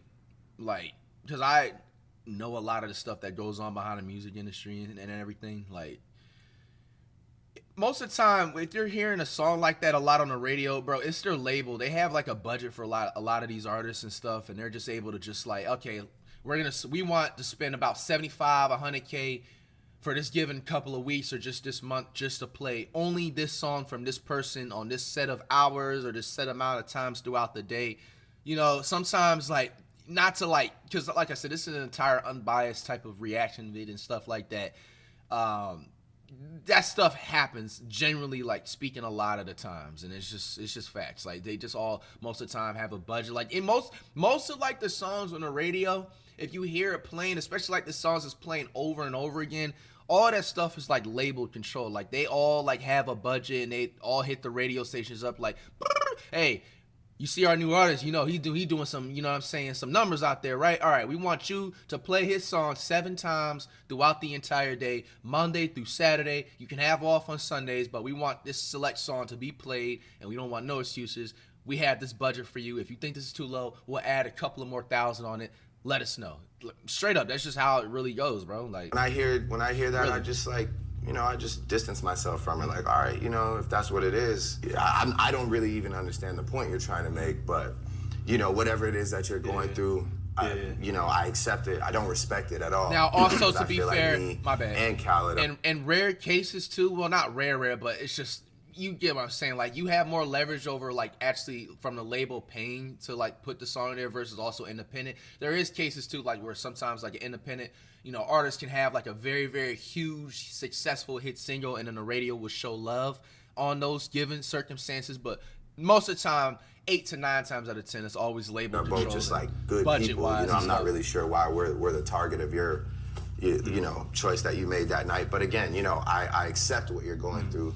And, you know, I just go and continue working on my own thing. And, you know, the more and more this progresses, the more and more I just feel like keeping to myself, because it's just so unpredictable. You never know, like, which way people are going to go, so. At this point, Ye and Drake were actually on good terms. I believe Drake is being genuine here. Drake had helped Ye write a few records on the life of Pablo, and they only ever expressed positive sentiments about each other up until this point. Now, aside from the obvious mental health issues he was struggling with, Ye was seemingly just jealous that a throwaway Drake record for free was outperforming any of the Life of Pablo songs on the radio. 2016 was yet another summer dominated by Drake. However, 2017 would go down as a pivotal year for Drake. For his entire career up until this point, he rode the waves of the new generation rappers, only to further his own career and watch them crumble. Well, one artist was not going to let that happen, and his name was XXXTentacion. I remember this beef. X had built one of the most loyal and die-hard fan bases hip-hop had ever seen, and he did it exclusively on SoundCloud. In late 2016 and early 2017, X's iconic song "Look at Me" started blowing up online. The crazy part was X was locked up in Broward County Jail with charges for robbery, assault with a deadly weapon, and home invasion. Drake was on his Boy Meets World tour, where he previewed an upcoming song from his 2017 album More Life that sounded eerily similar to X's "Look at Me." I remember this song would eventually get released on Drake's More Life album called KMT. It is basically universally agreed upon that Drake stole the exact flow of Look at Me, but Drake disagrees.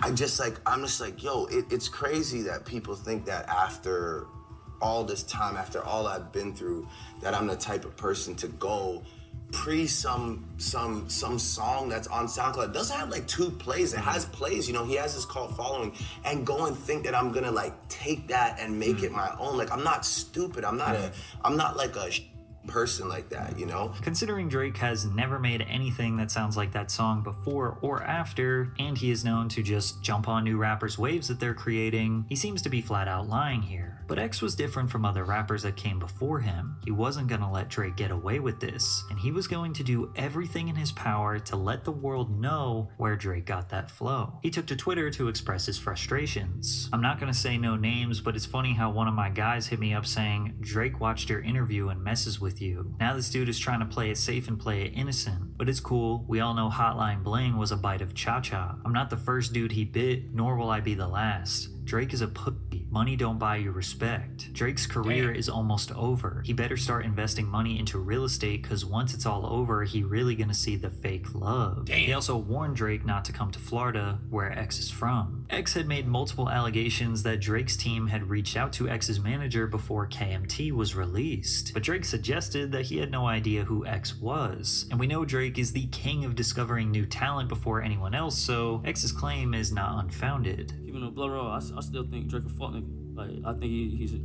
he's not a man. I think that's a bitch move.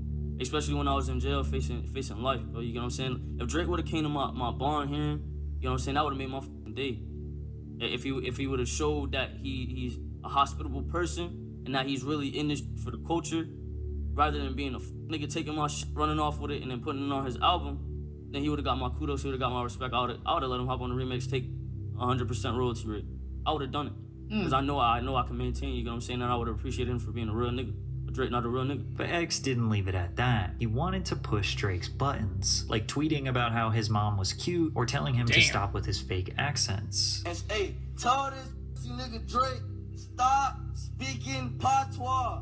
You are not Jamaican. I'm a real Jamaican. I'm from Kingston. All of my family is from Kingston. Stop stealing my people's culture. Get the off our... We don't claim you. Stop. We don't want you. Go back to where you came from.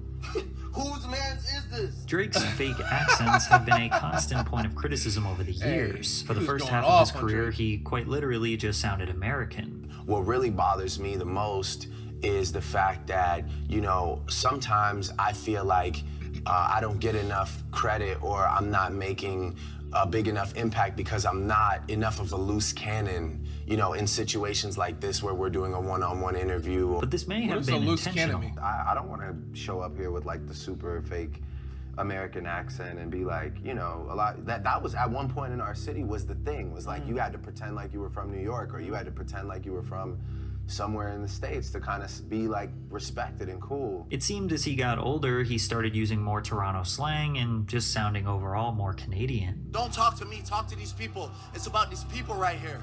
It's about these people. It's about... Bro, am I tripping? The first look, it looked like the fake Drake at first. I don't know why. The city. Hey, listen. We have the best player. We have the best fans in the whole NBA, in the whole world. Look around you.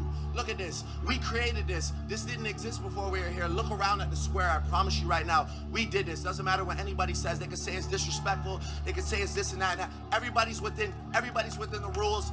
Everybody's doing their thing. All we are is proud and passionate. For our genre, I just like to, you know, keep things exciting and keep making music. Shout out to everybody that's trying to do the same thing.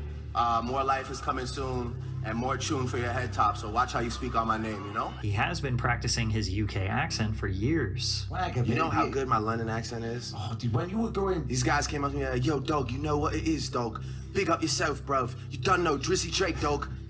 It's crazy, right? That is not a bad Westwood impersonation. South London, dog. You know what it is. But they talk like they want to shoot you in your face. It's all crazy out there. They're just like, yo, dog, you know what it is. You're the man, dog. You're the man. You're a legend, dog. Right? And he's even experimented with this hybrid Jamaican, Caribbean, British, I don't even know what to call this. Oh,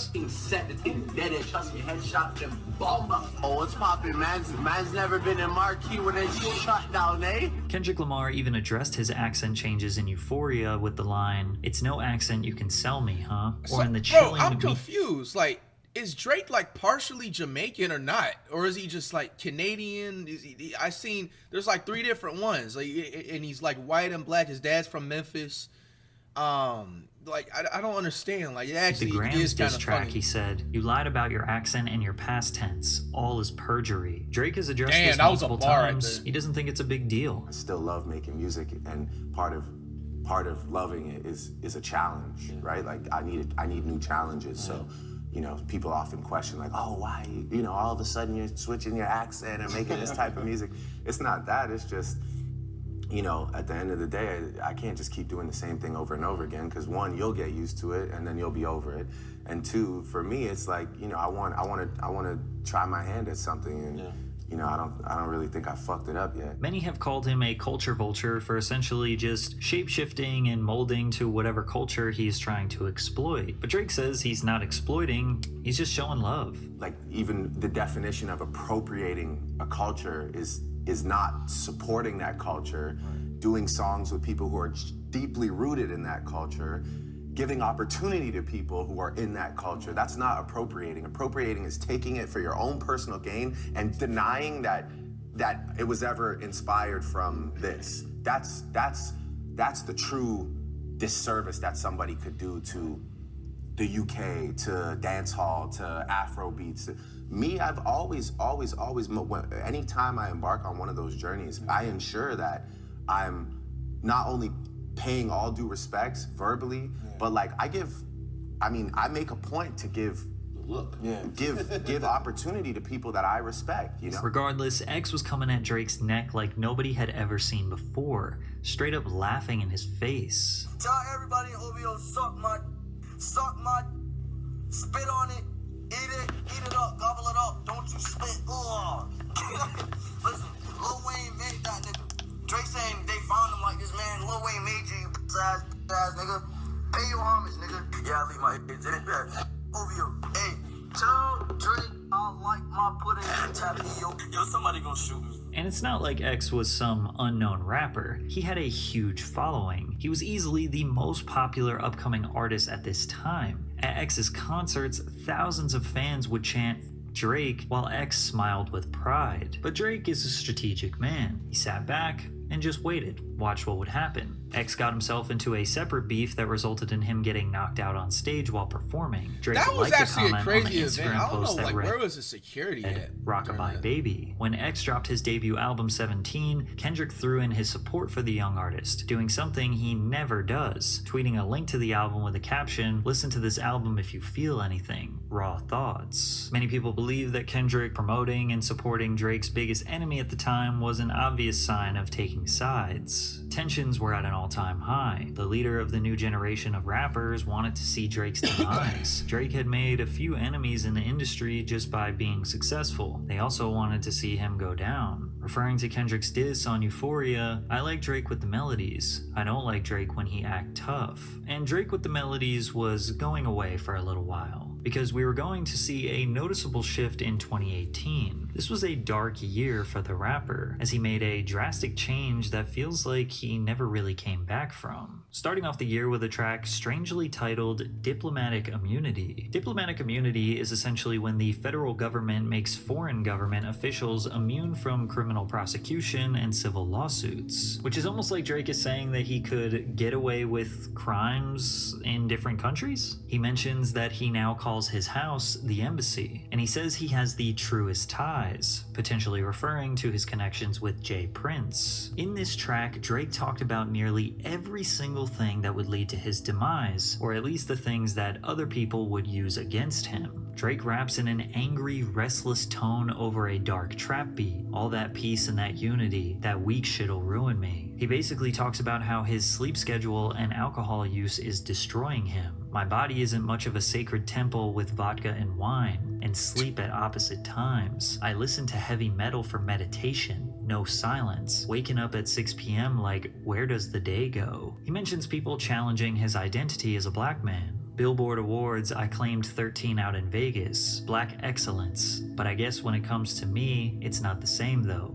All goody. He even threatens you will be shot and or killed if you come at him. Come at me and all you'll get is the ballistic report. Get a runaround and I'll bury you where they won't find you. He even took shots at Joe Budden, his biggest hater in the media. I've seen Budden careers turn to sit around and talk about other careers, judging their peers, knowledge from dudes who did not contribute to none of this here. He even raps, a Rotterdam trip had me on the front page. Information leaked that Drake got a prawn star named Sophie pregnant in the Netherlands. And also, his legal team did not deny that it could be his. If it was in fact Drake's child, which he does not believe, he would do the right thing by the child. Also in the track, he says that he is violating the Treaty of Versailles, and that he refuses to comply with regulations. The Treaty of Versailles was essentially the agreement that ended World War I, and when Hitler broke the treaty, that unraveled into World War II. Drake could sense something was coming, which was perfectly said in the line, forecasting tornadoes, brainstorming retaliation at dinner tables. Good thing Drake was prepared, because a storm was headed his way. First order of business was sending more subliminals at XXXTentacion. In 2018, X was on a path of redemption. Many people were critical of his horrific criminal past, and he wanted to show the world that he could be a force for positivity, which birthed the inspiration for his Helping Hand Challenge. So I'm gonna be starting a challenge. It's called the Helping Hand Challenge. The way to participate in this challenge is basically whoever makes the most donations gets to meet me, spend a day with me, gets to go out to dinner with me. Just something simple, and maybe even a $1,000 reward. The one that wins is the one who documents and helps the most, not only homeless, but the most people in need. A couple weeks later, Drake posted this similar message on his Instagram story. I'm not into challenges on IG, I find them annoying, but today I'm going to challenge everyone to just go out and do something for someone, anything, the smallest thing just to bring another human some joy, and please tag me in it somehow so I can see all the love being spread. You don't have to play the song in the background or have some hashtag, this isn't about streams and all the other tactics being used. Just go be kind in any way you can, and let's all watch the world be nice to each other, even if it's for 24 hours. In addition to this post, Drake released a music video to his hit song, God's Plan, where he says that the budget for the video was $1 million, and he used nearly the entire budget giving money and resources to families, college students, or people in need. Additionally, the video was filmed in Miami, Florida, the city where X is from. This back and forth might be the most positive exchange in rap history, and while X recognized and didn't appreciate that Drake was trolling him, he still thanked him for participating in his challenge and asked if they could do some charity work together. Also that same exact day, X posted a cryptic message on Instagram saying, if anyone tries to kill me, it was Drake, and then posted a picture on Twitter of a Drake lookalike pleasuring another man. Drake chose to ignore X once again. He also chose to ignore Kanye West, who stole a beat called Lift Yourself that was specifically made for Drake's album, only to rap poopity scoop and other childish lyrics. Ye hijacked the beat of what could have been another classic Drake record just because he didn't like him and he wanted to do a little bit of trolling. But Drake stayed focused. He didn't want to give his opposition any attention. But then Pusha T came out of nowhere and was about to drastically impact Drake's career. While Drizzy was gearing up to release his 8th studio album Scorpion, Pusha T, a longtime rival of Drake, dropped his album Daytona. Now Pusha and Drake had taken light jabs at each other over the years, but nothing more than just two rappers with fragile egos. Since Pusha T was signed to Kanye West's imprint Good Music, naturally he was loyal to Ye. In a song called Infrared, Pusha made it very clear that he was dissing Drake with the line, "The lyric pennin' equal to Trump's winning. The bigger question is how the Russians did it. It was written like Nas, but it came from Quentin," which is obviously a direct reference to Quentin Miller. He also rapped, "How could you ever right these wrongs when you don't even write your songs?" Upon hearing Pusha's diss track, Drake dropped a response the very same day titled Duppy Freestyle, which some people say is a better diss track than anything he released against Kendrick. And Drake for sure held his own on this record, calling Pusha a hypocrite because Drake has written songs for Kanye West. He also expresses on this track that he feels these guys are just jealous of him, but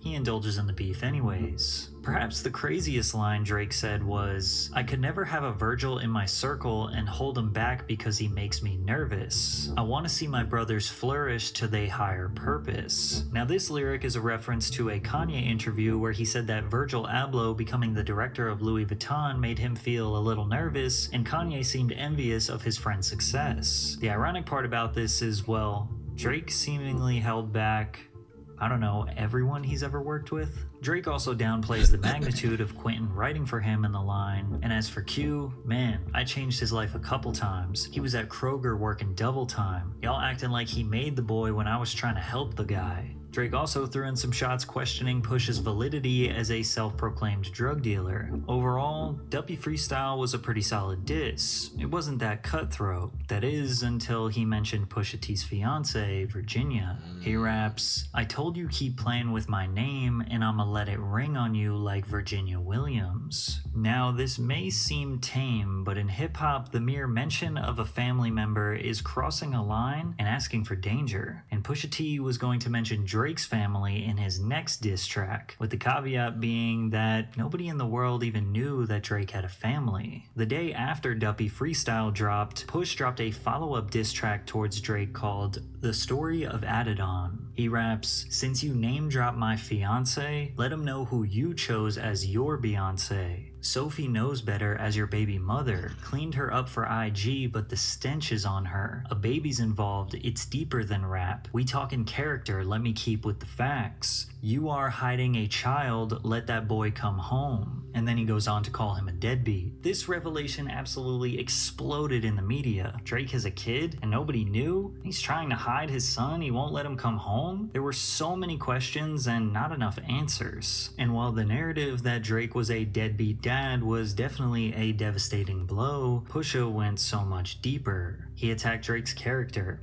identity, bringing him to a lower level than Drake the rapper. He was speaking to Aubrey Graham, starting with the cover art itself, which features Drake dressed in blackface. Drake knew that this was a terrible look and immediately wanted to address the story behind the image. This picture is from 2007, a time in my life where I was an actor and I was working on a project that was about young black actors struggling to get roles, being stereotyped and typecast. The photos represented how African Americans were once wrongfully portrayed in entertainment. Me and my best friend were attempting to use our voice to bring awareness to the issues we dealt with all the time as black actors at auditions. This was to highlight and raise our frustrations with not always getting a fair chance in the industry and to make a point that the struggle for black actors had not changed much. Some people felt this was a reasonable response. Perhaps his heart was in the right place, but the execution was poor. Whereas others see committing blackface is unforgivable no matter what the intent was. Pusha continued to attack Drake's identity as a black man. Confused, always felt you weren't black enough. Afraid to grow it cause your fro wouldn't nap enough. This could be substantiated with Drake's own words. I just always felt like an outsider. I went, when I was in Forest Hill, you know, it was an all Jewish school, like, and just being biracial, but still being Jewish, so I was like kind of connected to the kids, but like sort of distant. And when, you know, when kids are young, they don't necessarily comprehend everything. Right. So it can get a little cruel and a little mean.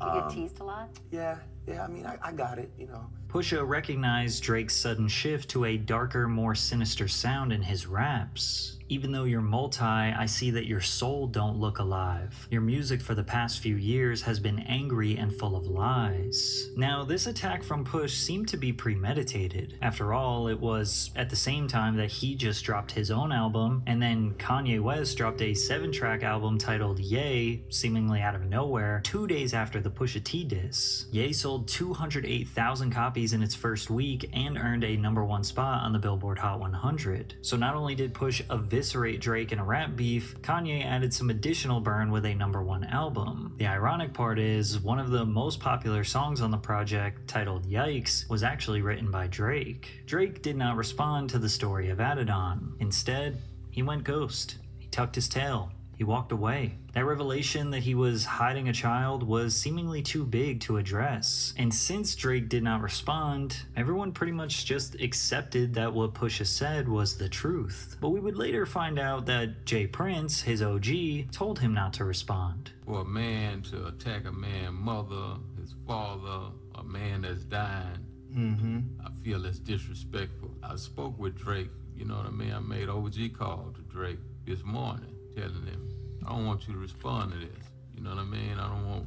We're gonna put this to bed. So instead, Drake just went back to focusing on finishing his album. Shockingly, 2 weeks after the diss track, on June 18th, 2018, rapper XXXTentacion was shot and killed in a robbery outside of Riva Motorsports, a motorcycle dealership in Deerfield Beach, Florida. 4 men were later arrested and charged in connection with the murder. Surveillance footage showed the suspects blocking XXXTentacion's car with an SUV before 2 of them approached his vehicle, shot him, and stole a Louis Vuitton bag containing $50,000 in cash. At the time of the murder, there was widespread confusion about what had happened, with conflicting reports and rumors spreading rapidly online. There was even a video a fan took at the scene of the crime with X slumped over in his car, dead. Due to X's past beefs with Drake, fans immediately started creating conspiracy theories, pointing to the song I'm Upset, which was released 1 month earlier. The cover art featured a red moon, which was never really symbolism for Drake, but X often used a moon in his branding. I mean, one of his biggest songs at the time was called Moonlight. Perhaps the red moon was the antithesis of X's moon? On the song, Drake rapped, "End up getting loose and getting pictures from my ex. SMS XXX. That's the only time I ever shoot below the neck. Why you keep on shooting if you know that he dead? That's the only kind of shit that gets you some respect." While the first half of this string of bars seems to just be about sending explicit pictures, fans couldn't help but notice the coincidence that XXX could mean XXXTentacion, who was in fact shot below the neck, and if it was a potential paid hit or gang hit or whatever, then that would get you some respect in the streets. But many others pointed out that the song released before X died, so the conspiracy is invalid. Then again, Drake has expressed clearly in interviews that he does like to talk about the future or rap about things that people don't understand now, but have to wait time to find out what he's actually talking about. An emotion that I search for. I mean, I don't want you to get it right away. If you get it right away, there's no risk being taken. There's something that's not... So much disingenuous. It's not, it's just more like, if you're able to like wrap your head around it and be like, okay, cool, I get it.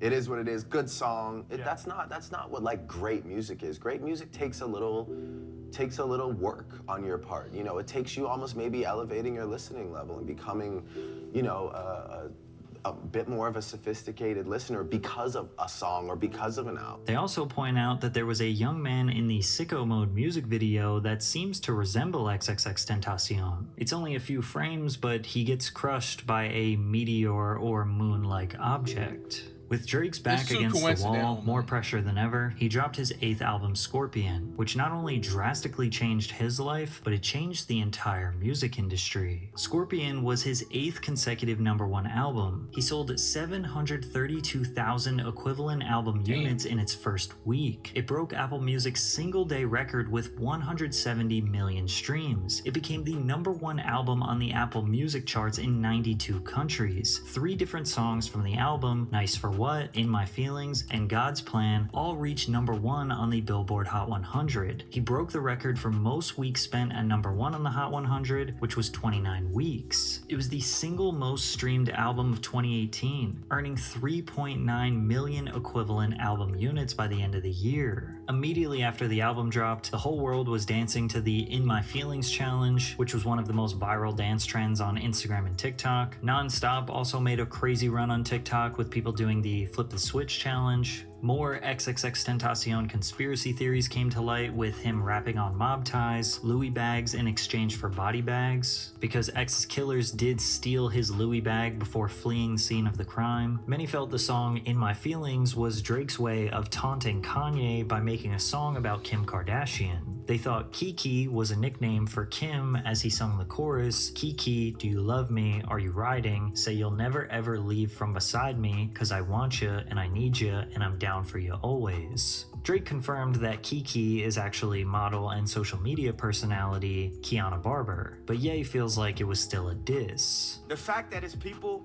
making rumors or thinking that you f my wife and you're not saying nothing and you carrying it like that, that don't sit well with my spirit.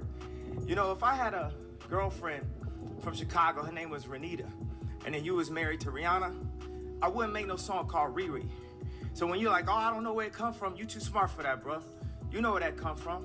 Don't make no record with nothing that could be confused. Drake did address some of the Pusha T controversies throughout the record. On the song Emotionless, he rapped, "I wasn't hiding my kid from the world. I was hiding the world from my kid." On 8 out of 10, he rapped, "The only dead beats is whatever beats I've been rapping to." Drake also addressed why he specifically did not respond to Pusha. "Never a matter of could I or should I. Kiss my son on the forehead, then kiss your ass goodbye. As luck would have it, I've settled into my role as the good guy." Drake was going with this narrative that he was the bigger person by not responding to the diss track, even though he responded to Meek Mill right away, and even the first diss that Pusha T did, Drake responded right away. Still to this day, Drake alleges that he had a career-ending diss track on Pusha T, but still remains a mystery. When I was making the record in response, which was a real record, I know people think it's like some myth, it was like on this vinyls beat, and I just found myself saying things that like one seemed really out of character just because I was like deeply invested in the situation and getting very angry,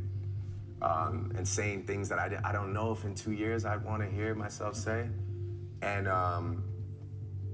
yeah, I just realized that like nobody cares about this guy, so it's not really much I can say better than Drake has a baby. Imagine Pusha T hearing that, bro. That is hilarious. You know, he won off that. Drake may have lost the beef in terms of true hip-hop standards, but especially to his fans, it was really hard to figure out where he took the L. He had accumulated an immense amount of power in the industry after Scorpion. All of his songwriters at the OVO camp were still putting in work for him. He even added new heavy hitters to the team like Vori, who wrote on the track Mob Ties. Ye and Pusha's calculated attack did nothing to halt Drake's sales. Drake fans did not care about anything Pusha said. They didn't question his integrity, his credibility as a rapper, his parenting, his morality, nothing. As long as his music was playing in the clubs and they could dance to it, they were having fun. They didn't care about anything else. This is best summarized by Kendrick's Euphoria lyrics, "I make music that electrify 'em, you make music that pacify 'em."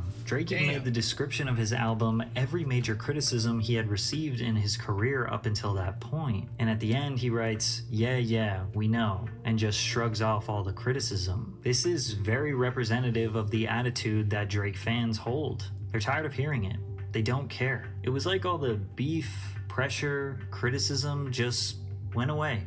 Poof, gone, into thin air. Also, his biggest enemy with the most amount of potential conveniently died. As if this couldn't work any better in Drake's favor, the release of this album made him officially done with his contractual obligations to Young Money Cash Money, the Birdman-founded label that helped boost Drake to superstardom and maintain his spot for a decade. Now he was ready to start negotiations for a new deal. Literally nothing could stop Drake. He had unimaginable power, and he knew it. So from here, he continued to play psychological games against his opposition. Most of Drake's beef was with Kanye for the past few years. From 2019 to 2023, nearly all of Drake's subliminals were targeted at Ye, since he was convinced that it was Ye who leaked the information about Adonis to Pusha T. This whole speech of like, you know, I'm in a great place, I'm making money, and I'm a father, and I want to, you know, be Quincy Jones and help you. But in order to do that, you've got to be transparent with me, and you got to play me your music, and you've got to tell me when you're dropping, and I know you don't like to do things like that. And so, you know, I was in the studio. I guess, you know, we all kind of felt a genuine vibe from it. So I played him my music, and I told him when I was dropping. How much of Scorpion did you have done by then? Maybe like 60% or something. Got it. And then from there it was all good, you know. He played me like this. He played you a beat, right? He played me Lift Yourself, and he was like, yo, you can have this if you want. And I was hype. I started writing to it, and then he was like, yo, you gotta come to Wyoming. By the way, I'm in Wyoming. I play him March 14th. I send him a picture of my son. Oh my God. I tell him I'm having trouble with my son's mother. We had a conversation. I shared my... So He reiterated those feelings about Ye on his Behind Bars freestyle, rapping, "They want a link when they got no tunes. They too worried about selling out shoes. I don't give a F about jeans and crepe or going to Milan or going to the Met. I just want to make these songs for the set." Drake is essentially saying that Kanye pretends to be nice to Drake when he needs him to write music, or essentially he needs a favor. But Ye is too worried about his Yeezy sneakers and pursuing a fashion career to be able to kinda stay on the pulse of music culture. Ye tried to apologize on behalf of Pusha as well as his own involvement in the diss battle between the two, tweeting, "Since we're building as friends and brothers, I should have spoken to Pusha about the Quentin Miller bar. There should have been no songs with my involvement that had any negative energy towards you. I did not have any conversations about your child with Pusha." But Drake seemingly had no interest in patching things up with Ye because he didn't believe the apology was genuine. Then again, Ye would randomly burst out with Twitter rants about Drake, saying that Drake was threatening him. Kanye tweeted, "So Drake, if anything happens to me or anyone from my family, you are the first suspect. So cut the tough talk. There would never be a Drake without a Kanye West, so never open your mouth with a threat." And with that, the beef was seemingly on forever. Drake went at Ye and Pusha on Trippie Redd's song Betrayal as he rapped, "45, 44, burnt out, let it go. Ye ain't changing shit for me, it's set in stone." Ironically, he told them to let it go when he seemingly couldn't let it go. Drake took even more shots at Ye and Kim by making an anthem essentially dedicated to their pending divorce. In the song Laugh Now Cry Later, he sings, "I know that they at the crib, going crazy, down bad, what they had didn't last, damn baby." In 2021, both of their albums, Drake's Certified Lover Boy and Kanye West's Donda, were flooded with subliminal shots at each other. They dissed each other so much it was like almost the only reason why they made music anymore. But the one consistent theme that came up was Drake hinting that he smashed Kim Kardashian. I think Drake smashed Kim K, no cap. Come on, man. Let's stay on topic. That ain't that far off of a concept. Like, why would we not say the obvious shit? And again, this is as a fan, just stepping back. There's something, my nigga. Something real personal going on in that world to where Drake was like, because knowing Drake is the most calculated dude but ever. But we think that he kind of just leaked his personal conversations. Nah. Is that not enough? Yeah, no? There's something that Drake holds over that whole family that he like, y'all don't want me to let this out. Exactly. However, Kanye says that in private, Drake assured him that nothing ever happened. And he says, "Yo, I just want to tell you, nothing ever happened. With Kim."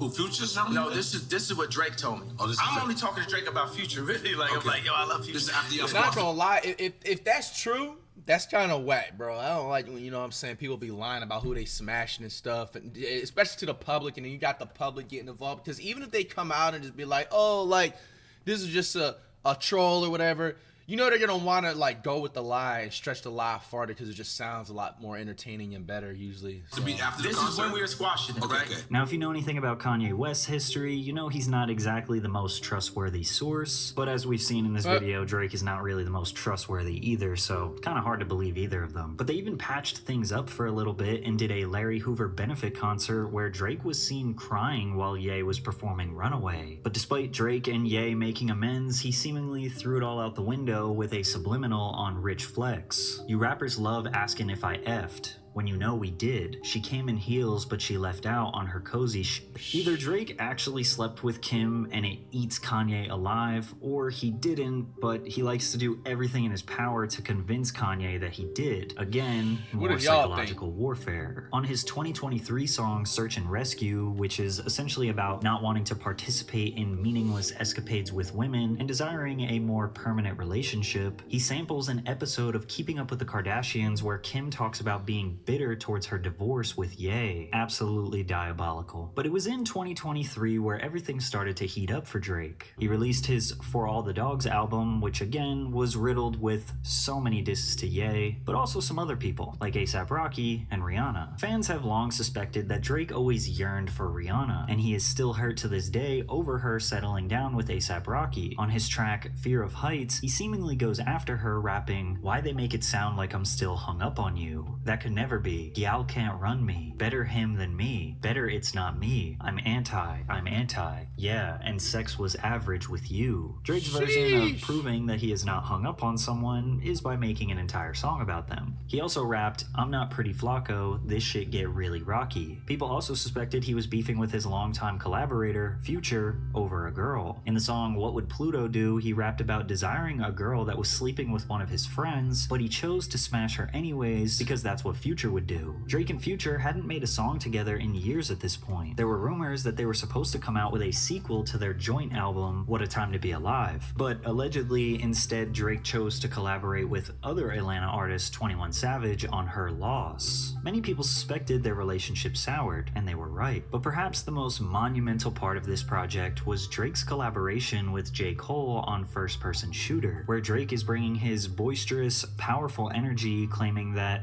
he is the GOAT of rap. J. Cole rapped, love when they argue the hardest MC. Is it K-Dot, is it Aubrey, or me? We the big three like we started a league. Even though this kinda seems like a compliment, Kendrick would not take it as such, and would eventually fire back. However, the track I find most interesting was actually on the 6-song EP/deluxe, Scary Hours 3. Just like in his 2018 track, Diplomatic Immunity, Drake seemingly predicted the absolute chaos that was about to rain down on him in 2024. On the track Red Button, he raps, realized that everything premeditated. Everyone was good with me, then everyone's expression faded. Ticking time bomb, they begging me to detonate it. If I press this red button, dog, everybody heaven gated. Press this red button, dog, and everything forever changes. Drake's red button will seemingly destroy the industry, so what information could he possibly have? He also hints at the idea that the music industry is rigged against him, or perhaps he is blackballed, and that other artists are using fake streams or padded stats to compete with him. Radio is king again. Billboard got me regulated. Wanna make it fair for you. Numbers that I generated. Taylor Swift is the only one I ever rated. Only one could make me drop the album just a little later. Rest of y'all, I treat you like you never made it. Leave your label devastated. Even when you pad the stats, I never hated. These bars seemingly preludes the talking points he would bring up in his petition against Universal Music Group. But was his red button this legal action? The chaos that would ensue actually started from an unsuspecting enemy of Drake, Metro Boomin. Metro was upset over Drake's success outshining Metro's compilation album, Heroes and Villains, which featured nearly every major artist in the game besides Drake. Drake actually did have a verse on one of the songs, but Metro chose to remove it and then said it just didn't fit on the album. Just even with like slime verse and trap verse and the outro, it was just already like,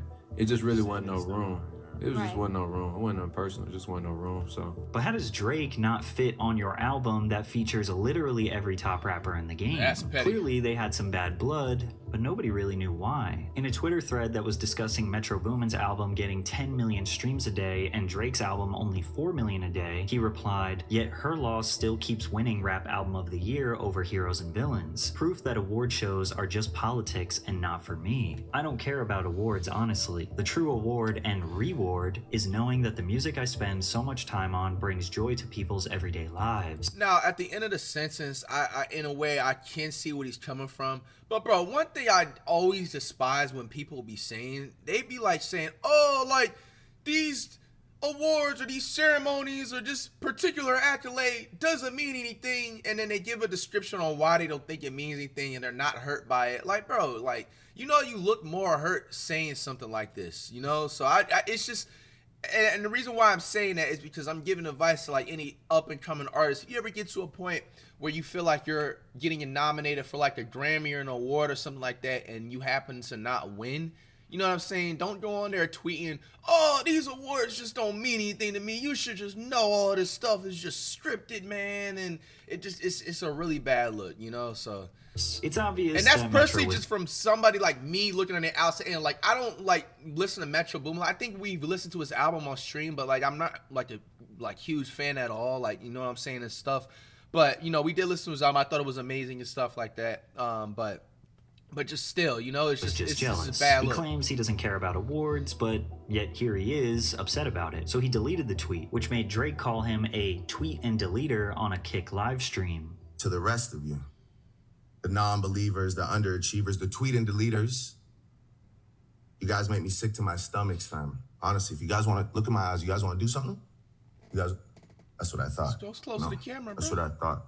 Drake was taunting his enemies, so they did something. Metro and Future dropped an album titled We Don't Trust You, which is literally a shot at Drake in the title. On the opening track, Future rapped, "You my #1 fan, dog. Sneak dissin', I don't understand, dog. Pillow talking, acting like a fed, dog. I don't need another fake friend, dog. Can't be bout a hoe, cause we sharing, dog. In your feelings, why you playing, dog?" Future essentially said that Drake was talking behind his back to a female that they were both sleeping with. Fans drew conclusions that it could be someone who worked for OVO and Future's label, Free Band Gang, named Princess Diana, who has a song named after her on the album as well. Yet another rap beef started over a girl. A$AP Rocky also jumped on the album and took shots at Drake because of Drake's previous song about Rihanna. Rocky claimed that he actually smashed Drake's baby mama first. Dudes and they feelings over women. What, you hurt or something? I smashed before you birthed, son. Flacco hit it first, son. Still don't trust you. It's always us, never them. The Weeknd even dropped some subliminals on this record, alluding to him being much bigger than Drake since he is constantly performing stadiums while forgetting what arenas are like, because Drake just did 2 back-to-back arena tours. And it was also on this album that the explosive track Like That ignited the back and forth between Drake and Kendrick, with Kendrick firing off some not so subliminal shots at Drake and J. Cole, rapping, "Mother F the big 3.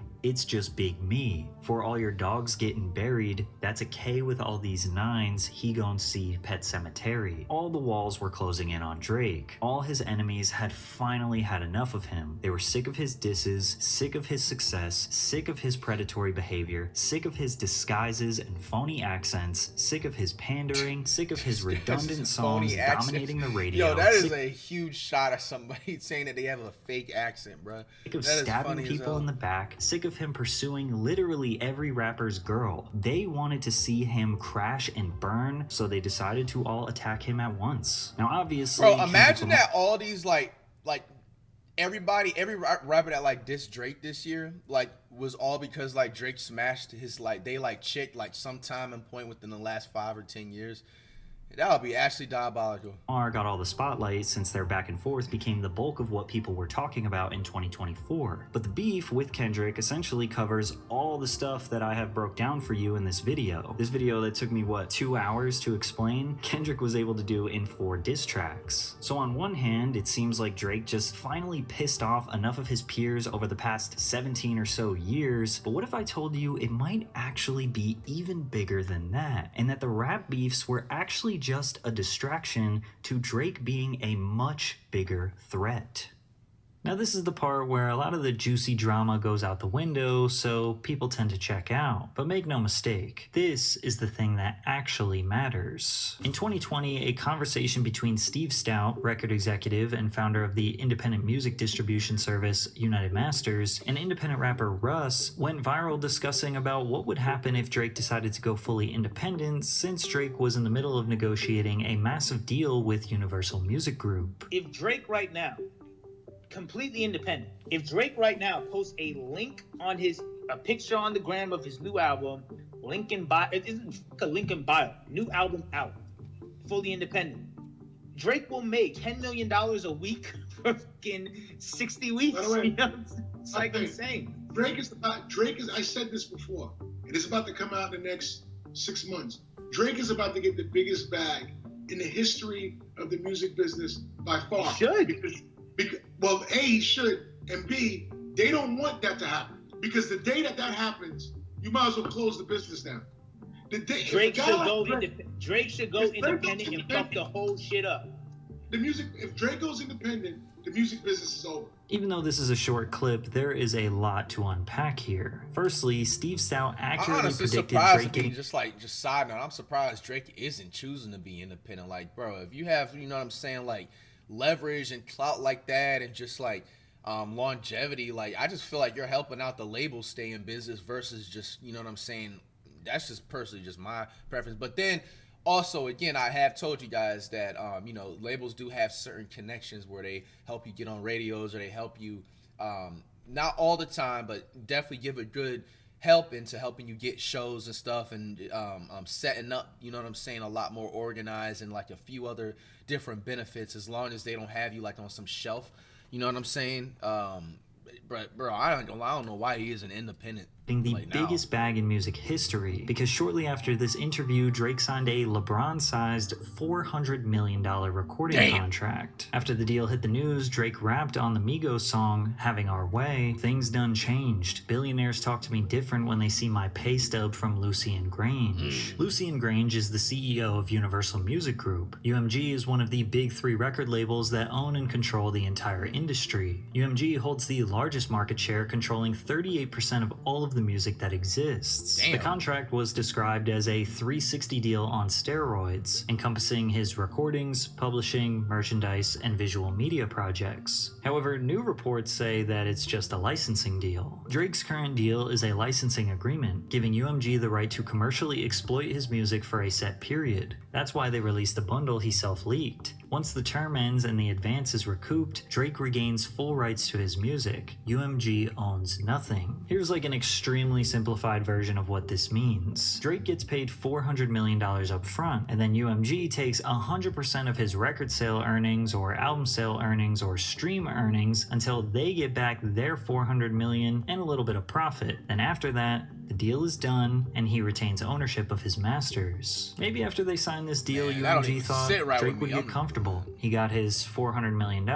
He's been in the game for over a decade. Maybe they thought he'd slow down, take his time releasing music, and they were going to recoup their investment over the next 10 years or so. What I'm saying is they probably thought this was like his retirement deal. But after Drake signed this $400 million deal, he grinded harder than ever. In his 2021 track, Over the Top, alongside OVO Sound signee Smiley, he said, "Anyone else would retire, but I'm not content. I want to bury these dudes like 20 feet down so no one can find them again. It's gotta be scary to witness me carry these dudes around in both of my hands." He did back-to-back tours in 2023 and 2024 consisting of over 100 shows. The It's All a Blur tour grossed $215 million.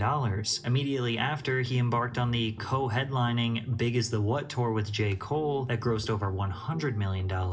In that time, he released Certified Lover Boy, Honestly Nevermind, Her Loss, For All the Dogs, Scary Hours Deluxe. He dropped 4 albums and 18 singles in less than 3 years. And since 2021, he has generated somewhere between 40 and 50 billion with a B streams. Now the average stream payout is about 3/100ths of a cent per stream, but the record labels probably get a better deal than that. Let's just say 5/100ths of a cent. So multiply that by 50 billion, that would mean he has earned somewhere around $200 million on streaming alone. And considering I have limited access to their information, nor do I know all of the other intricacies of their contract, they probably have made way more than $200 million. Larry Jackson, who is a former Apple executive, started the first company that actually has a real chance of competing with major labels, and it's called Gamma. He suspects that Drake's catalog is worth significantly more than people have estimated. So the thing that I'll say to you about the artist you just mentioned is that if you look at his music, he's bigger than the 70s, 80s, and 90s combined. I don't mean like one artist from that era, I mean all of those eras combined. 70s and the, I'll even say the 60s, 70s, and 80s rather, not the 90s, 60s, 70s, and 80s.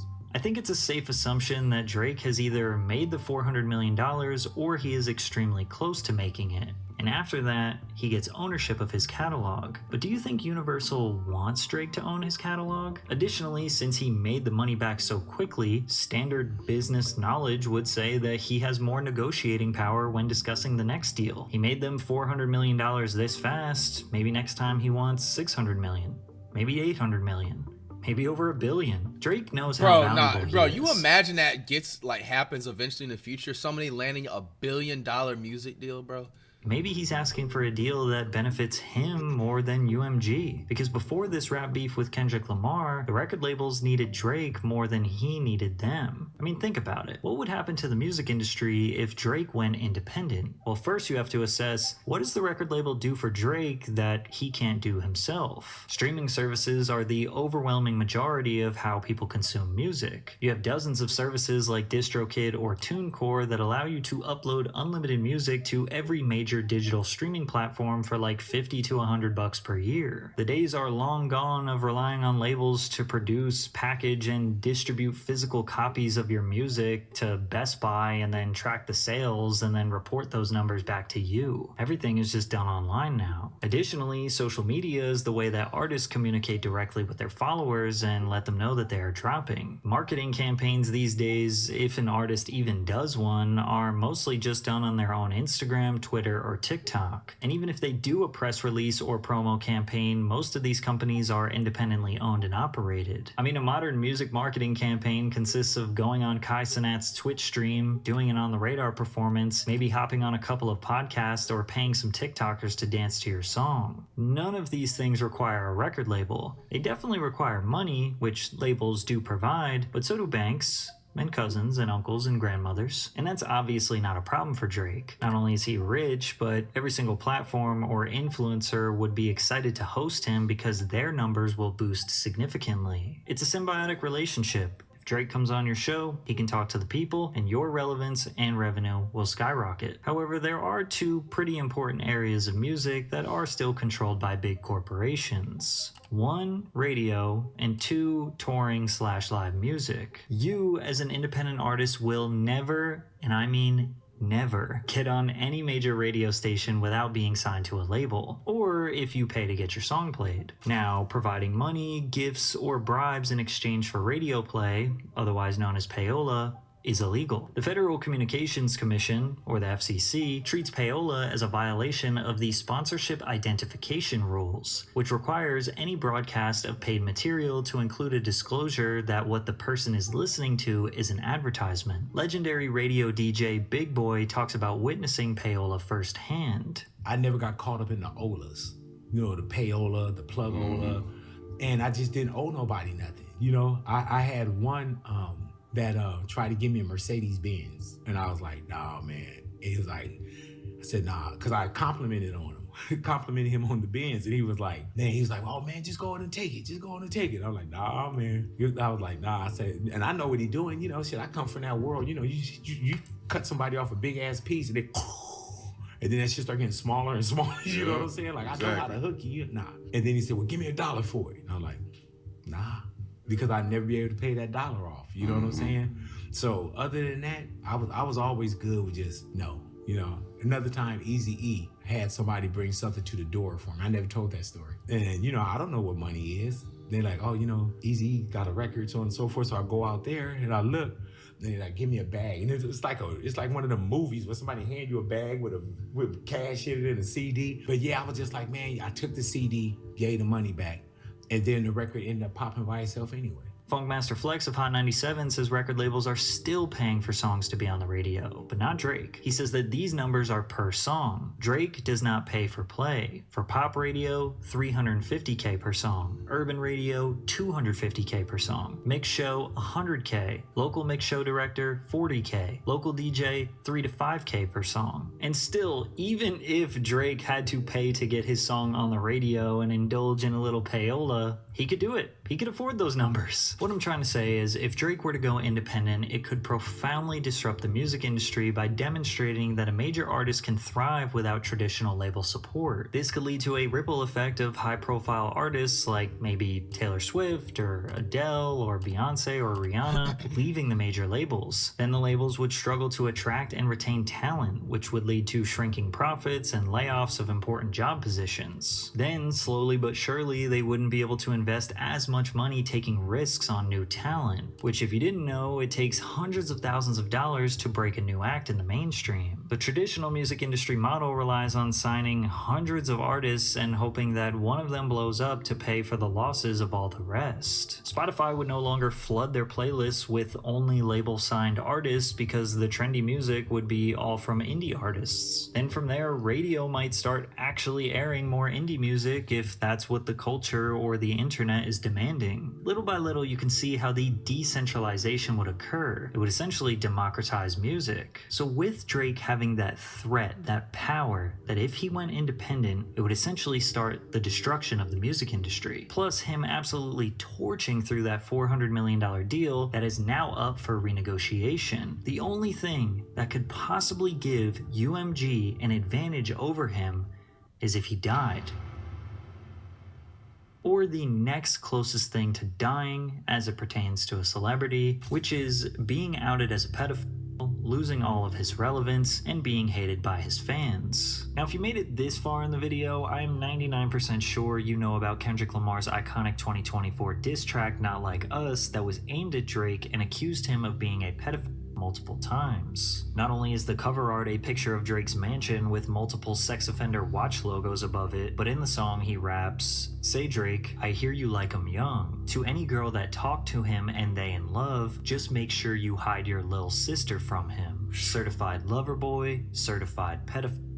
That name gotta be registered and placed on Neighborhood Watch. Kendrick also accused Drake of being an offender on his track Euphoria, as well as the track Meet the Grams, where he directly addressed Drake's mother, saying, "Your son's a sick man with sick thoughts. I think people like him should die. Him and Weinstein should get effed up in a cell for the rest of their life." Now, there hasn't necessarily been any proof that Drake is a pedophile or offender. Nobody has made any legal allegations against him. However, there is a long history of strange behavior that Drake has had with young girls that seems to give Kendrick's claim some merit. Like at the show he performed in May of 2010, where he kissed a 17-year-old girl after finding out her age.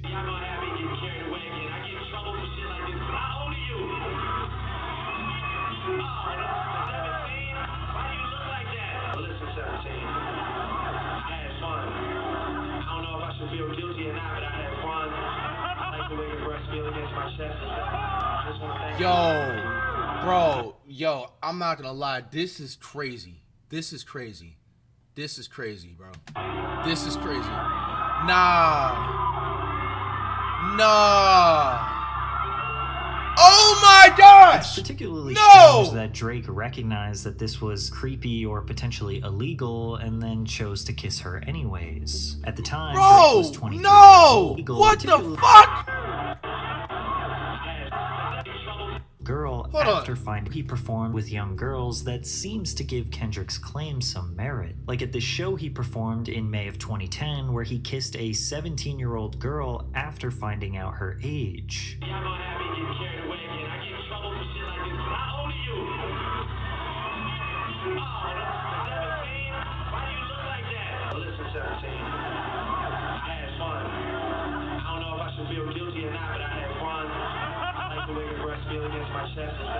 Bro, nah, nigga. Yo, fam, this shit is fucking crazy. This is crazy. This is crazy. This is crazy. This is crazy. And I don't care if you are a huge Drake stain, bro. Bro, we're not talking about his music and his success. We're talking about this right here, bro. This is crazy, bro. Has this ever been addressed, bro?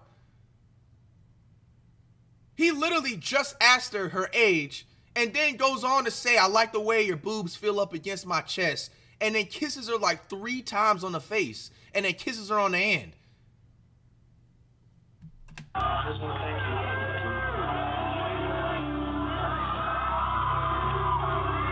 Hell nah, bro. Yo. It's particularly strange that... Bro, nah. It ain't no particularly strange nothing, bro. That's weird, bro. And it's also given the fact that you literally asked what her age is. So you literally knew. And then on top of that, it's like a sign of guiltiness on top of that, too. He literally said that, like, I feel something... We'll just go for it instead of just, like, guessing what he said. He said something along the guilty lines or something like, I feel guilty doing this. He said something like that. Where he kissed a 17-year-old girl after finding out her age.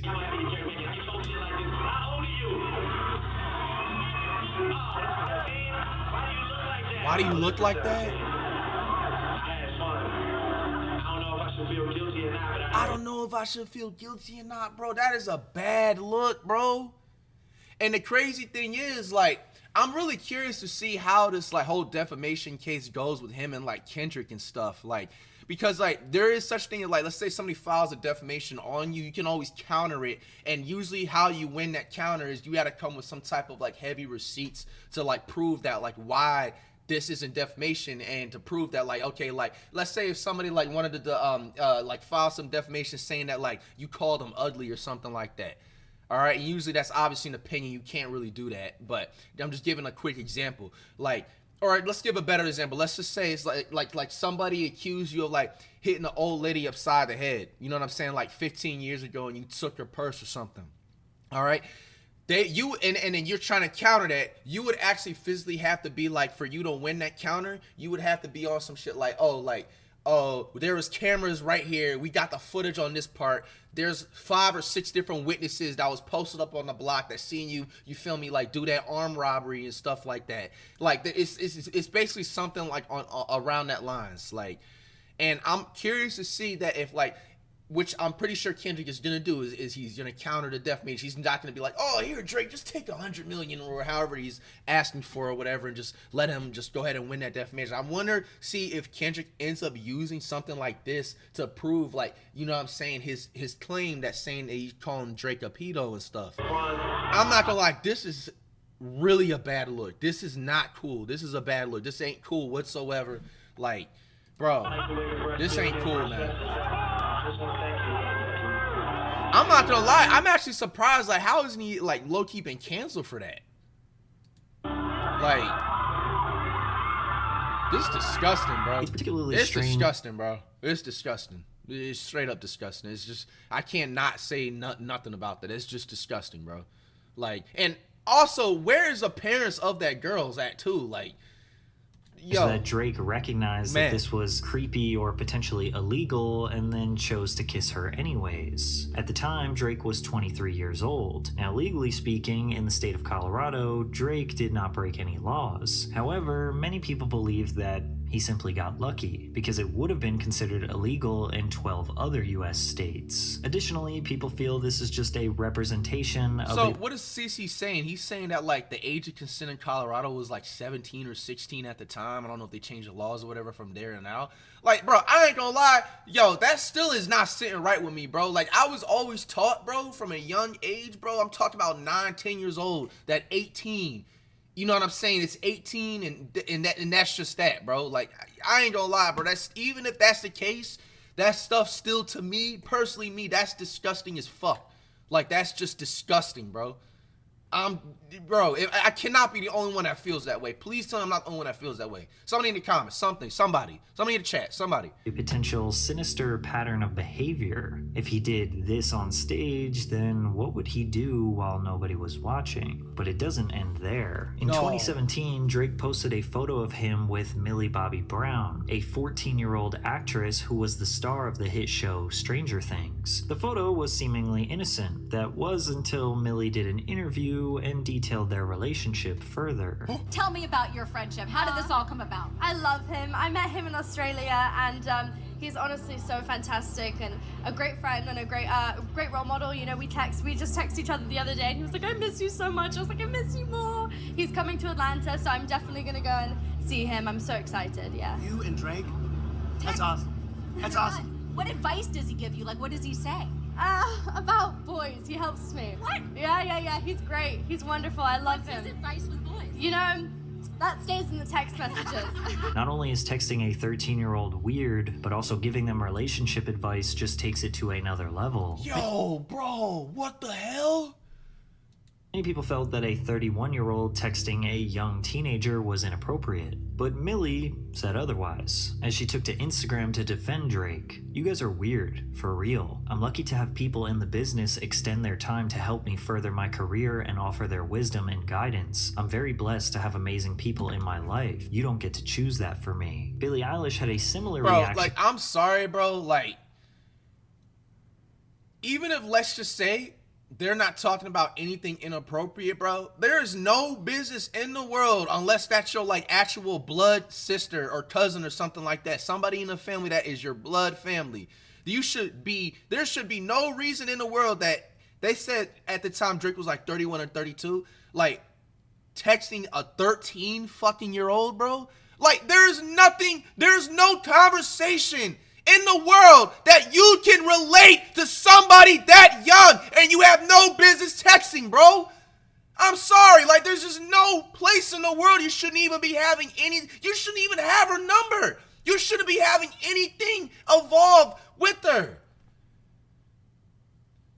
After the internet erupted when they found out that the 17-year-old was texting Drake. Drake is like At my life. You don't get to choose that for me. Billie Eilish had a similar reaction after the internet erupted when they found out that the 17-year-old was texting Drake. Drake is like the nicest dude I've ever spoken to. I mean, I've only like texted him, but he's so nice. Like, he does not need to be nice. You know what I mean? He's at a level in his life where he doesn't need to be nice, but he is, you know? Billie responded to the internet's criticism. The internet is such a stupid-ass mess right now. Everybody's so sensitive. A grown man can't be a fan of an artist. There are so many people that the internet should be more worried about. There were reports in 2018 that claimed Drake, who was 31, took an 18-year-old model, Bella B. Harris, on a date in Washington, D.C., but she denied, saying she wasn't even in the same state at the time. Coming off an amazing New York Fashion Week, I feel I need to set the record straight. I did not dine in DC recently. I was happily working and dining in New York City every day. However, people were still suspicious about Drake's involvement with the young model, so they went to her Instagram and saw that she had posted multiple photos with Drake in 2016. She would have been 16 years old at that time. Additionally, she modeled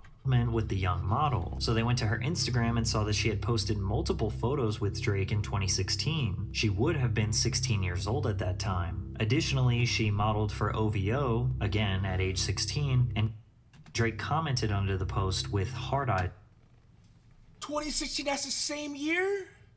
No, bro, this is a bad look, bro. Nah, I'm not gonna lie, bro.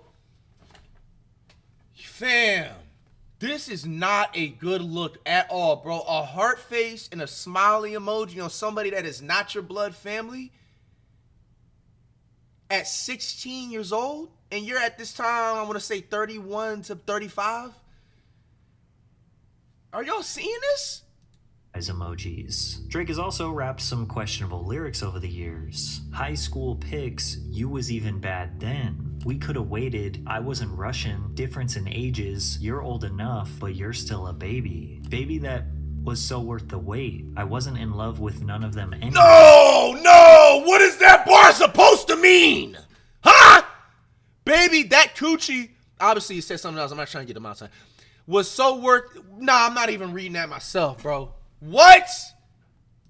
Now I'm in too deep. As if it couldn't look any worse for Drake, the way he responded to the allegations on his The Heart Part 6 diss track was abysmal. I never been with no one underage. Just for clarity, I feel disgusted. I'm too respected. If I was effing young girls, I promise I'd have been arrested. I'm way too famous for that shit you just suggested. As if being too famous or respected amongst your peers has ever stopped these other countless offenders from committing crimes. Because of the power that Drake had accumulated in his career, all of these stories just kinda got brushed under the rug. That was until 2024 when Kendrick started calling him a pedo and people started digging into his past. In response, Drake filed a petition against UMG citing defamation, that UMG used bot or fake streams as well as illegally paid for radio play and promotion to artificially boost Kendrick Lamar's song that falsely accused him of being a pedophile. Now, it's important to know that this is not a lawsuit, it's a petition that's basically like a warning that Drake believes he has enough information to prove a defamation case against UMG. He alleges that UMG and Spotify collaborate on strategic marketing campaigns and products, and in 2024 announced an expansion of their strategic partnership through which Spotify will amplify music discovery and social interaction and enhance fan experiences across the platform platform for UMG's family of artists and songwriters. Drake also alleges that UMG charged Spotify licensing rates 30% lower than its usual licensing rates for Not Like Us in exchange for Spotify affirmatively recommending the song to users who are searching for other unrelated songs and artists. Many people confirmed that Not Like Us would randomly pop up on their app even when they weren't searching for it, but the 30% royalty discrepancy might be referring to Spotify's Discovery Mode feature, which is a service that Spotify provides to all artists big or small, where they promote your song in the algorithm extra for a 30% royalty. Drake claims that UMG used bots to jumpstart the song to 30 million streams in the first few days to make the song seem more popular than it was. And then the evidence they provided was a DJ Academic stream where some random anonymous faceless hacker claimed that he was working for Kendrick. So you got paid 2 days after? Yeah, I got reached out to.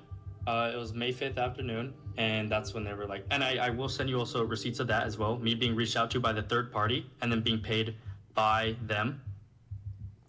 And they actually told me, they're like, hey, we can make some money on this. They just did this drop. They want to just push it. That's how they worded it. They said, we want to push the song. We want to make it look like a crazy hit, and we want to go crazy, and everybody wants to get paid. But no evidence or receipts were provided. He also alleges that NFR podcast YouTubers were paid to promote the song. The petition alleges that online sources reported that when users asked Siri to play the album Certified Lover Boy by Drake, Siri instead played Not Like Us. The petition also spends a considerable amount of time accusing UMG of payola. As we discussed before, this involves illegally paying radio stations to play the songs over and over. And because of these shady business practices, Not Like Us has almost 900 million streams on Spotify and holds the record for the biggest single day streams of a hip-hop song and the most streamed diss track in Spotify history, and also broke the record for most streamed song in a 7-day period. But my personal favorite part of the petition is where Drake said, streaming and licensing is a zero-sum game. Every time a song breaks through, it means another artist does not. UMG's choice to saturate the music market with Not Like Us comes at the expense of its other artists, like Drake. God forbid an artist gets one song to do more numbers than Drake when he has been dominating sales and streaming for 15 years. And if you think all of what's in this petition seems like weak evidence or no evidence, you'd be right. Attorneys seem to think he has a weak case. Tough to see what the end game would be. I agree that he's got high-powered attorneys that know what they're doing, that wouldn't have taken something this far unless they believed they could follow through. But I think you have to be careful when you cast aspersions.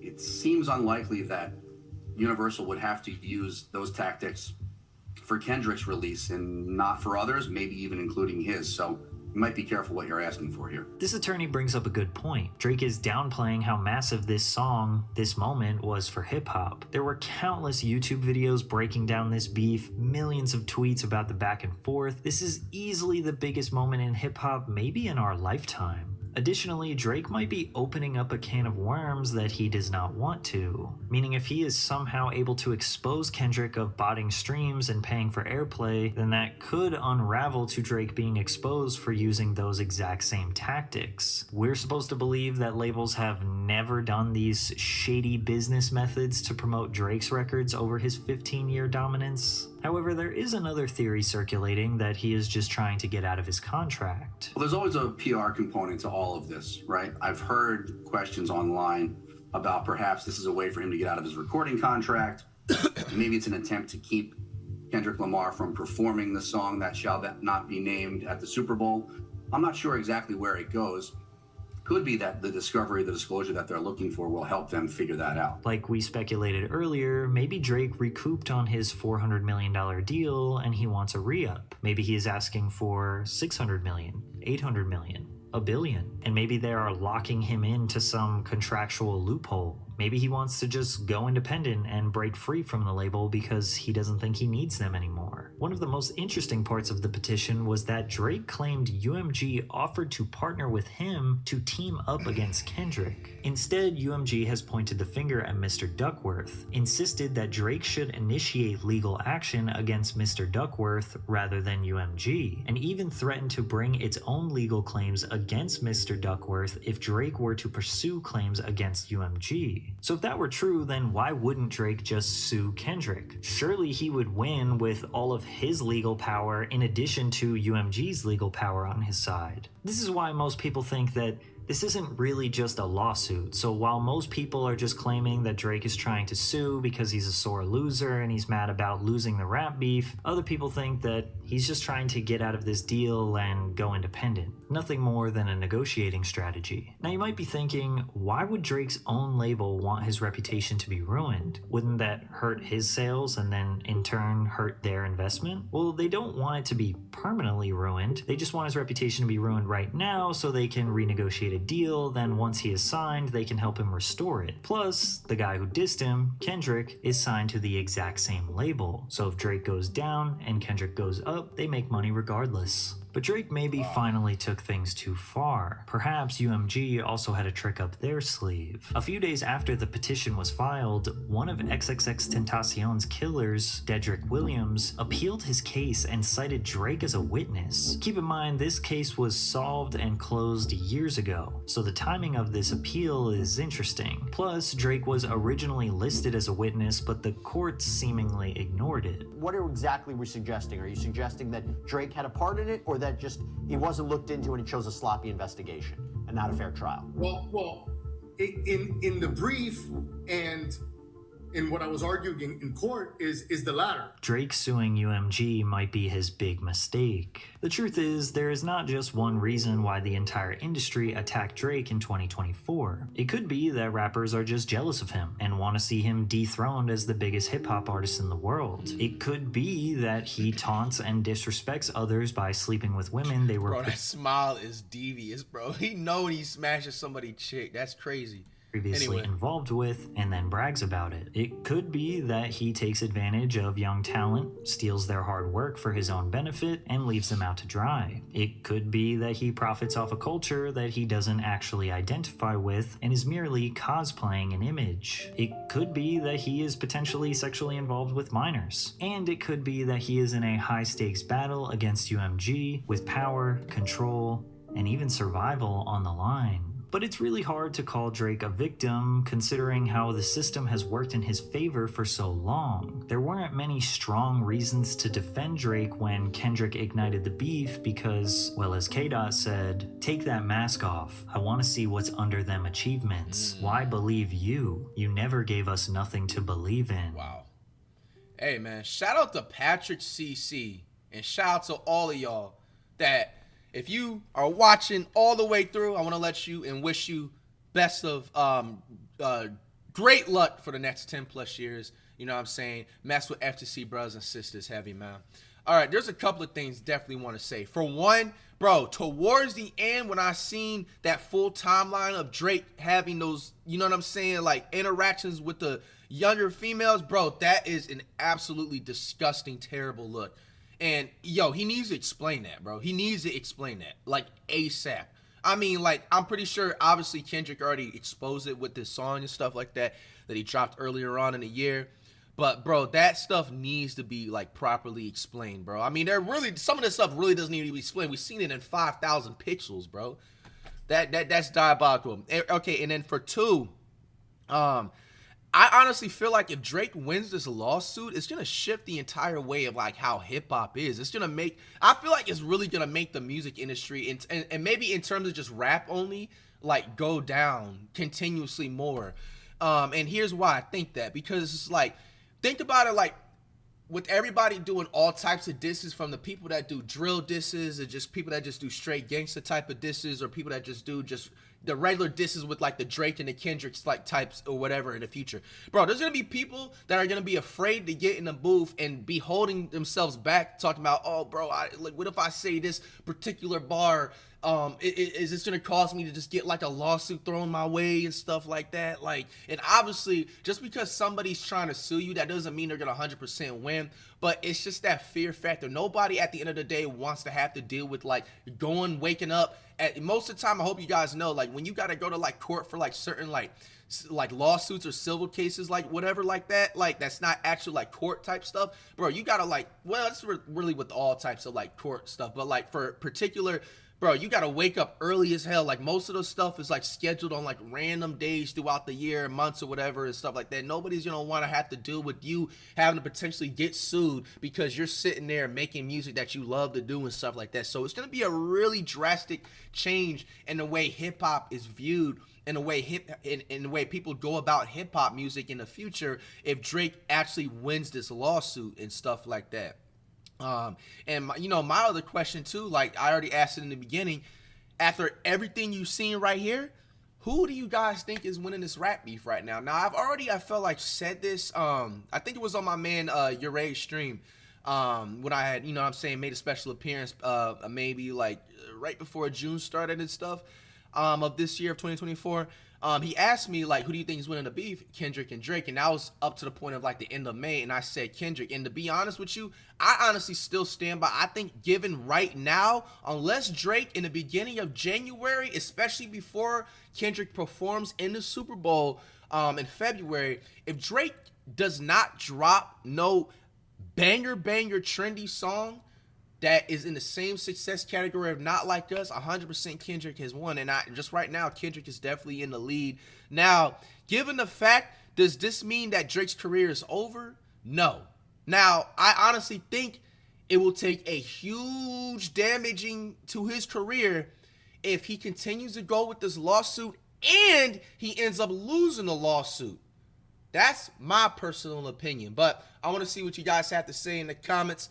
Towards everything. There was a lot of stuff that I found out for the first time of myself. Let me know if any more Patrick CC videos come out that you guys would love me to react to, and we shall do it.